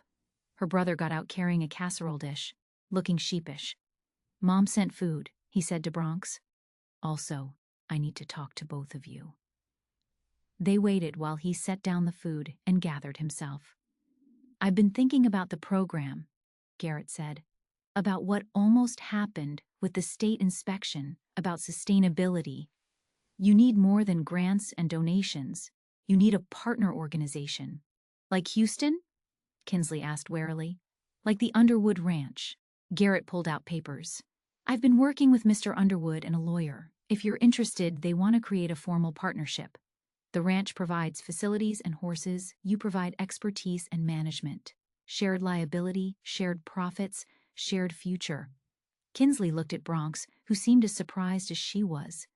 "You did this?" she asked Garrett. Bronx getting hurt clarified some things, like how this community needs both of you and you need each other. And maybe it's time I stopped seeing him as someone who leaves and start seeing him as someone who stayed. This is. Kinsley couldn't find words. It's a future, Bronx said quietly. If you want it. She looked at the papers, at her brother trying to make amends, at the man she loved despite broken ribs and uncertain tomorrows. I want it, she said.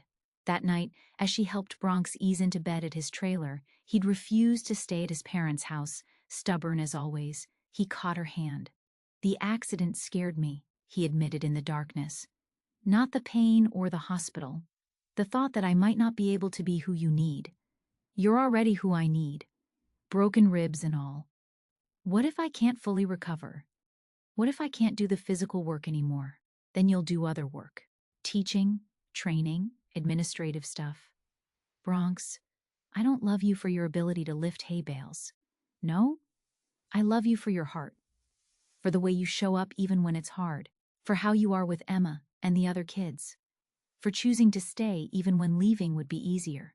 Leaving wouldn't be easier anymore, he said. Leaving would be impossible. She curled carefully against his uninjured side. Good. Because I've gotten used to you being here. Just used to it? Dependent on it? Addicted to it? Building my entire future around it, that's better. Chapter 16. The call from the Houston office came 2 weeks later. While Bronx was at physical therapy and Kinsley was mucking stalls. Glamorous work, as always. Miss Blake? Harrison Wells. I have a situation I'm hoping you can help with. Of course, if I can. We have a program in Austin that's falling apart. The director quit suddenly, staff is overwhelmed, families are panicking. I know you declined our full-time offer, but would you consider a temporary assignment, 2 weeks to stabilize things, then, if needed, maybe 1 additional week to train the new director we're hiring? Austin was 90 minutes away. Not far, but far enough. I'd have to discuss it with my team, she said, thinking of Bronx, still recovering. Of course. But Kinsley, they really need someone with your skills. There are 40 kids in that program who might lose services if it closes. 40 kids. Like Emma, like Tommy, like all the ones who depended on these programs. Let me call you back.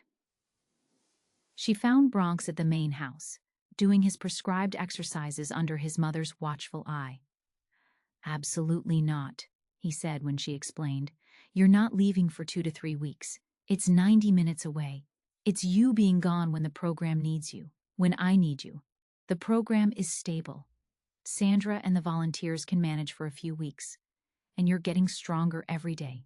That's not the point. Then what is? He struggled to his feet, still moving stiffly. The point is, we just figured this out. Us. And now you want to leave? To help kids who need it. Isn't that what we do? Help? We help here, in Cooper Ridge. So those kids in Austin don't matter? That's not what I said. It's what you implied. Beth intervened gently. Perhaps you both need to think about this calmly. But Kinsley was already grabbing her keys. I need to check on the horses. She drove home angry and confused. Was this their first real fight?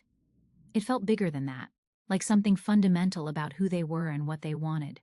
Sandra was at the barn, having heard through the town grapevine, which worked faster than the internet, about the Austin situation. You should go, Sandra said immediately. Bronx doesn't want me to. Bronx is scared. There's a difference. Scared of what? Of you realizing you're bigger than Cooper Ridge. Of you finding something better in Austin. That's ridiculous. Is it? Look at his history. Everyone he loves either leaves or asks him to leave. His brothers spreading across Texas. Old girlfriends who wanted him to be something different. You're the first person who's accepted him exactly as he is. Of course he's terrified of losing that. But I'm coming back. He knows that logically. But fear isn't logical. That evening, she found Bronx at the barn, trying to lift a saddle despite doctor's orders. Stop that, she said, taking it from him. I can do it. No, you can't. Not yet. She set the saddle on its rack. We need to talk. I know, I'm being an ass. Yeah, you are. He smiled ruefully. Not pulling punches? Never have before. She led him to the bench outside. Tell me what you're really afraid of. He was quiet for a long moment. Austin's a real city, with real opportunities. What if you get there and realize this is all too small? This. Cooper Ridge. The program. Me. You think you're small, compared to what you could have? Yeah. She turned to face him fully. Bronx Underwood, you listen to me.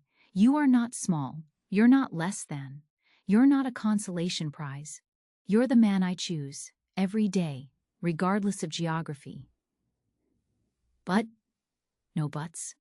I'm going to Austin because those kids need help. I'm coming back because this is my home and you're my future. Both things can be true. What if something happens while you're gone? What if I need you? Then you call me and I'll come home. She took his hand. That's what people do when they're building something together. They trust each other. I don't know if I know how to do that, trust like that. Sure you do. You trusted me enough to stay. Now trust me enough to come back. He kissed her then, desperate and deep. 2 weeks? 2 weeks. 3 at the absolute most if they need me to train the new person. I'll hate every minute. Good. Miss me. Pine for me. Write me terrible poetry. I don't write poetry. Learn. The night before she left, he showed up at her door with a gift bag. What's this? Open it. Inside was a worn denim jacket. His, the one he'd worn to every rodeo for years. It still smelled like him. So you don't forget, he said quietly. Bronx, I know you're coming back. I do, but I needed you to have something. Just in case. She pulled him inside, and they spent the night holding each other, not talking about fears or futures, just being present in the moment they had. The Austin program was worse than Harrison had indicated. Staff quitting, parents angry, horses neglected, paperwork a disaster. Kinsley threw herself into the work, grateful for the distraction from missing Bronx like a physical ache. She called him every night, telling him about the chaos, the small victories, the kids who reminded her why this work mattered. Emma asked about you today, he said on day 4. Wanted to know when Miss Kinsley would be back. What did you tell her? Soon. That's still true, right? Still true. The first week flew by in a blur of crisis management and system rebuilding. By day 8, things were stabilizing. Staff morale was improving, parents were calming down, and the kids were getting consistent services again. You're a miracle worker, Harrison said when he visited on day 10. I can't believe you've turned this around so quickly. It just needed someone to create structure and consistency, which is exactly what you're brilliant at. He paused. The new director we hired can't start for another 10 days. I know I said 3 weeks maximum, but I can't stay that long. 2 weeks was already pushing it. I understand. Could you possibly do 1 more week? Get us to day 21? After that, my assistant director can cover until the new person arrives. She wanted to say no. Every fiber of her being wanted to go home. But she looked at the kids in the arena. A boy with Down syndrome, finally comfortable on horseback. A girl with anxiety making her first friend, and knew she had to see it through. 1 more week, she said. But that's it. When she called Bronx that night, the silence on his end was deafening. Bronx? Yeah, okay. Do what you need to do. Are we okay? We're fine. But he didn't sound fine. He sounded like someone preparing for disappointment. On day 12, Garrett showed up in Austin, unexpectedly. What are you doing here? Bringing you this. He handed her a tablet showing video from that morning's session in Cooper Ridge. It was Bronx, still moving carefully but working with Emma. The little girl was reading a book to Buttercup while Bronx guided them around the arena. His face was focused, patient, completely absorbed in the moment. He doesn't know I filmed this, Garrett said. But I thought you should see it. He's different when you're here, Kins, better. But he's also strong enough to be okay when you're not. Why are you showing me this? Because you're going to get an offer to stay in Austin. Harrison called me, wanted a reference. And when you do, you need to know that coming home isn't about Bronx needing you. It's about choosing the life you want. I already chose. Then choose again. Choose every day. That's what he's doing. choosing to stay, choosing to trust, choosing to believe you're coming back, even when everything in his history says you won't. That afternoon, Harrison did make the offer. Permanent position in Austin, managing multiple programs across Central Texas, significant salary increase. Thank you, but no, Kinsley said without hesitation. My life is in Cooper Ridge. We already discussed the satellite program arrangement. That's still on the table, of course. I just wanted to make sure you knew all your options. I know my options. I choose home. On day 14, the original 2-week mark, she video called Bronx during the evening session. I miss you, she said simply. Miss you too. He looked tired, but his smile was genuine. How much longer? 1 more week. I'm sorry. I know it's longer than... Kinsley, it's okay. You're doing important work. I'm proud of you. Really? Really? Doesn't mean I don't want you home? Just means I understand why you need to finish what you started. I love you, she said, the words slipping out naturally. His face softened. I love you too. Hurry home. On day 18, she woke up with absolute clarity. The Austin program was functional. Not perfect, but functional. The assistant director could handle 3 more days.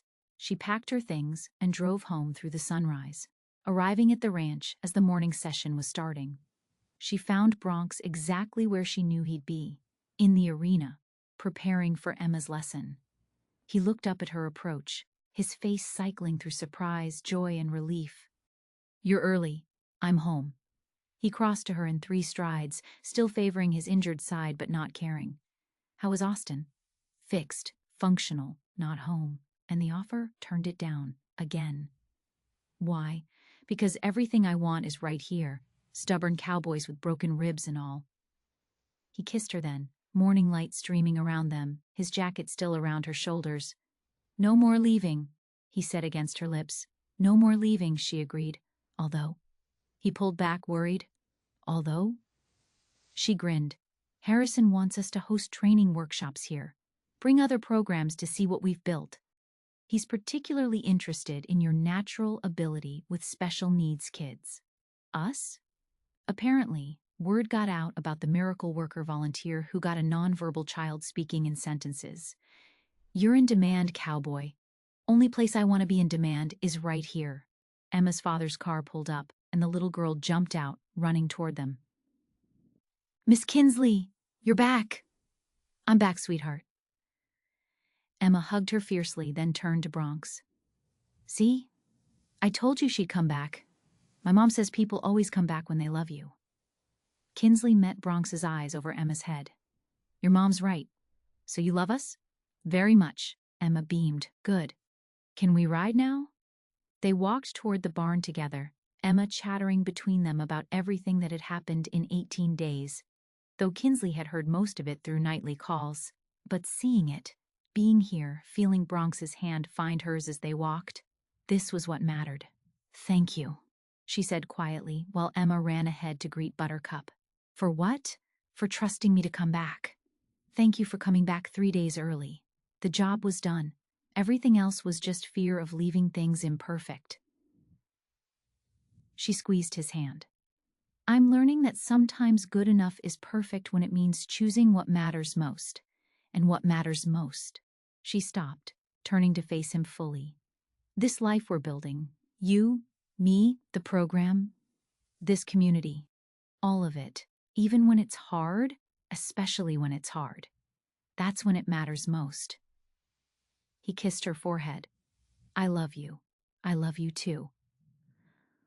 Guys, Emma called. Buttercup is waiting. They laughed, returning to the beautiful chaos of their morning routine. 18 days apart had only proven what they both already knew. Home wasn't a place. It was a choice, made daily, to show up for each other. And they would keep choosing, keep showing up, keep building. Day by day, choice by choice, together. Chapter 17. The November air had a bite to it, winter creeping into Texas with unusual determination. Kinsley stood in the arena watching the last session of the day, her breath visible in small puffs. 6 months had passed since Bronx had first walked back into that feed store, and everything had changed. He was across the arena, helping Tommy dismount, fully healed now and moving with his old easy grace. His instructor certification had arrived last week. He'd aced the course, surprising no one but himself. "Big night tonight," Sandra said, appearing at her elbow with suspicious nonchalance. "It's just dinner at the Underwood Ranch." "Right, just dinner. That's why Beth asked me to keep you busy until exactly 6 o'clock. Kinsley's stomach fluttered. "What's going on?" "No idea," Sandra said unconvincingly. "But you might want to wear something nice." By the time Kinsley arrived at the ranch, having changed 3 times, much to her own annoyance, the sun was setting in spectacular fashion, painting the sky in shades of pink and gold. The house was lit up, and she could see multiple vehicles in the drive. Surprise! The word hit her as soon as she opened the door. The house was full of people. The Underwood family, her parents back from Florida early. The Hendricks, Tom and Emma Reeves. Program families, volunteers, even Garrett with a tentative smile. "What is this?" she asked, overwhelmed. "A celebration," Beth said, hugging her tight. "Of the program's success, of partnerships, of futures being built." The house had been decorated with photos from the therapeutic riding program. Emma's first ride, Tommy's breakthrough, Sarah's competition ribbons, and dozens of other moments that told the story of what they'd built. "This is incredible," she breathed. "It was Bronx's idea," Zane said, grinning. "He's been planning it for weeks. Where is he?" "Barn," multiple people said simultaneously, which seemed rehearsed. She found him there, standing in the exact stall where they'd almost kissed that first time, months ago during Sunday dinner. He was wearing his good jeans and the button-down shirt from the barn dance, and her heart did that familiar skip. "Hi," he said softly. "Hi. This is quite a production. You deserve to be celebrated. What you've built, what you've done for this community, it's worth making a fuss over." "What we've built," she corrected, moving closer. "Right. What we've built." He took her hands, and she noticed he was trembling slightly. "Kinsley, I need to tell you something." "Okay." 6 months ago, I came back to Cooper Ridge because I didn't have anywhere else to go. I was broke, beaten up, and convinced I'd never amount to more than 8 seconds at a time. "Bronx, let me finish. Please." He squeezed her hands. "Then I walked into that feed store and saw you. Not the kid who used to follow Garrett around, but this fierce, brilliant woman who'd built something from nothing. Who looked at me like I was already disappointing her just by breathing." She laughed, tears already threatening. "You were pretty disappointing." "I was. But you changed that. You changed me not by trying to, but just by being yourself. By showing me what staying looked like, what building something real meant." He released her hands and pulled something from his pocket. Not a ring box. She'd been clear about taking things at their own pace, but a key. "What's this?" "The key to the new barn, the one we're building on the ranch for the expanded program. The one where we'll train horses and help kids and build our future." He pressed it into her palm. "I had it made early, even though construction won't start until spring. I wanted you to have something tangible, something that proves this is real and permanent and ours. Bronx. I love you, Kinsley Blake. I love your stubbornness and your passion and the way you never let me get away with anything. I love how you are with the kids, how you fight for what matters, how you make me want to be better just by existing. I love you too," she said, tears flowing freely now. "I love your heart and your strength and the way you show up even when it's hard. I love how you kept every promise you made, even the ones no one expected you to keep." He cupped her face, thumbs wiping away her tears. "I want to make you another promise." "What's that?" "I promise to stay. To be here, every morning and every night. To build this life with you, one day at a time. To love you through the ordinary moments and the chaotic ones. To never run again, because everything I was running toward was right here all along." She went up on her toes and kissed him, pouring everything she felt into it. All the love, the joy, the absolute certainty that this was right. He kissed her back with equal intensity, lifting her off her feet, spinning her in a circle that made her laugh against his mouth. "Is that a yes to the promise?" he asked when they broke apart. "That's a yes to everything. To the barn, the program, the future, all of it. Good, because there's one more thing."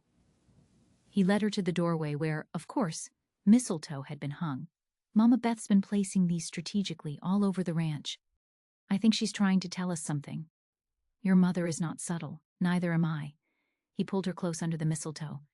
"I love you. Today, tomorrow, and every day after that. I love you too. Even when you're stubborn and overprotective and trying to lift things you shouldn't. Even when you're reckless and independent and taking emergency trips to Austin. Especially then." They kissed again, longer this time, savoring it. When they finally made it back to the house, the entire party applauded, which should have been embarrassing, but somehow wasn't. "About time," Garrett said, approaching carefully. I wanted to say something. Garrett, you don't have to." "Yeah, I do." He looked between them. "I was wrong. About everything. Bronx, you're not the same guy who left. And even if you were, that guy was pretty great too. I let fear turn me into someone I didn't recognize. But watching you two these past months, seeing what you've built together, it's changed my mind about a lot of things." "Like what?" Bronx asked. "Like maybe some things are worth the risk. Maybe the best things always are." He pulled something from his pocket, a photo from high school, the three of them at some long-forgotten football game, all young and grinning and unaware of what was coming. "Found this while cleaning. Thought you might want it." Kinsley hugged her brother hard. "Thank you." "For what?" "For finally seeing what I see." The party continued late into the night. Emma performed a song she'd learned. Tommy showed off his riding ribbons, and the Hendricks announced Ormcloud was going to be a father. They were starting a breeding program inspired by the therapeutic writing success. As the evening wound down, Kinsley found herself on the porch with Bronx, watching the stars come out. "So," he said, pulling her close. "Ready for this? Building a whole new program, dealing with construction, managing twice as many horses. With you, I'm ready for anything. Even when I drive you crazy, especially then." He kissed her temple. "I love you. I love you too. Think we should go back inside? People will talk if we stay out here too long." "Let them talk," she said, turning in his arms to kiss him properly. "They've been talking about us since that first day at the feed store. Best gossip this town's ever had. We should give them more to talk about." "Like what?" She grinned up at him. "Oh, I don't know. Maybe something about a wedding next fall. Nothing fancy, just family and friends and horses." He went very still. "Kinsley Blake, are you proposing to me?" "Maybe. Would you say yes?" In a heartbeat. He kissed her deeply, thoroughly, until her knees went weak. "But I'm going to propose properly. With a ring and everything. I know you don't need it. But I want to give it to you anyway. I want to do this right. You already are. You have been, since you decided to stay." They stood together, looking out at the ranch that would soon host their expanded program, at the lights of Cooper Ridge in the distance, at the life they were building together. "You know what?" Bronx said. "I spent 10 years looking for myself on the rodeo circuit. Turns out I was in Cooper Ridge all along. I just needed someone to help me see it. Funny how that works. Hilarious." He spun her around to face him. "Dance with me. There's no music. Don't need it." So they danced on the porch, no music but the wind and the distant sound of horses, holding each other close. Inside, their families and friends celebrated. Tomorrow would bring work and challenges and all the beautiful chaos of the life they'd chosen. But tonight, there was just this. Two people who'd found their way to each other against all odds, who'd chosen to stay and build and trust. Two people who discovered that sometimes the biggest adventure wasn't leaving at all. It was coming home. "I love you," she said against his chest. "I love you too," he replied, and kissed her under the Texas stars. Inside, Mama Beth peeked through the curtains and smiled. "Finally," she said to no one in particular. "Finally," Garrett agreed, appearing beside her with a grin. though I'm never living down that public apology. Worth it, though? He watched his sister and best friend swaying together, lost in their own world. Yeah, definitely worth it. 6 months later, on a perfect April afternoon, Bronx did propose properly. In the arena, with Emma and all the therapy kids helping, horses wearing flower crowns that Lily made. Kinsley said yes, obviously. They married that fall in the new barn, surrounded by everyone who'd watched their story unfold. Emma was the flower girl, finally confident enough to walk alone down the aisle. Stormcloud's new foal was there, ribbon in his mane. The whole town showed up, ready with tissues and knowing smiles. In his vows, Bronx promised to stay, to build, to love her through every season. In hers, Kinsley promised to trust, to believe, to love him exactly as he was, while excited about who they'd become together. "I love you," he whispered as they kissed to seal the ceremony. "I love you too," she whispered back. "Always have, even when you were being impossible." "Especially then," he corrected, and kissed her again while everyone cheered. Later, as they danced at the reception, Kinsley looked around at the life they'd built. The thriving program, the supportive community, the love that had grown from such rocky beginnings. "No regrets?" Bronx asked, following her gaze. "Not a single one. Even the part where your brother threatened to disown you? Even that. It all led us here. Here's pretty perfect." "Yeah," she agreed, standing on her toes to kiss him once more. "It really is." And in the new barn, surrounded by the people and horses they loved, with the future spreading out before them full of promise and possibility, it was.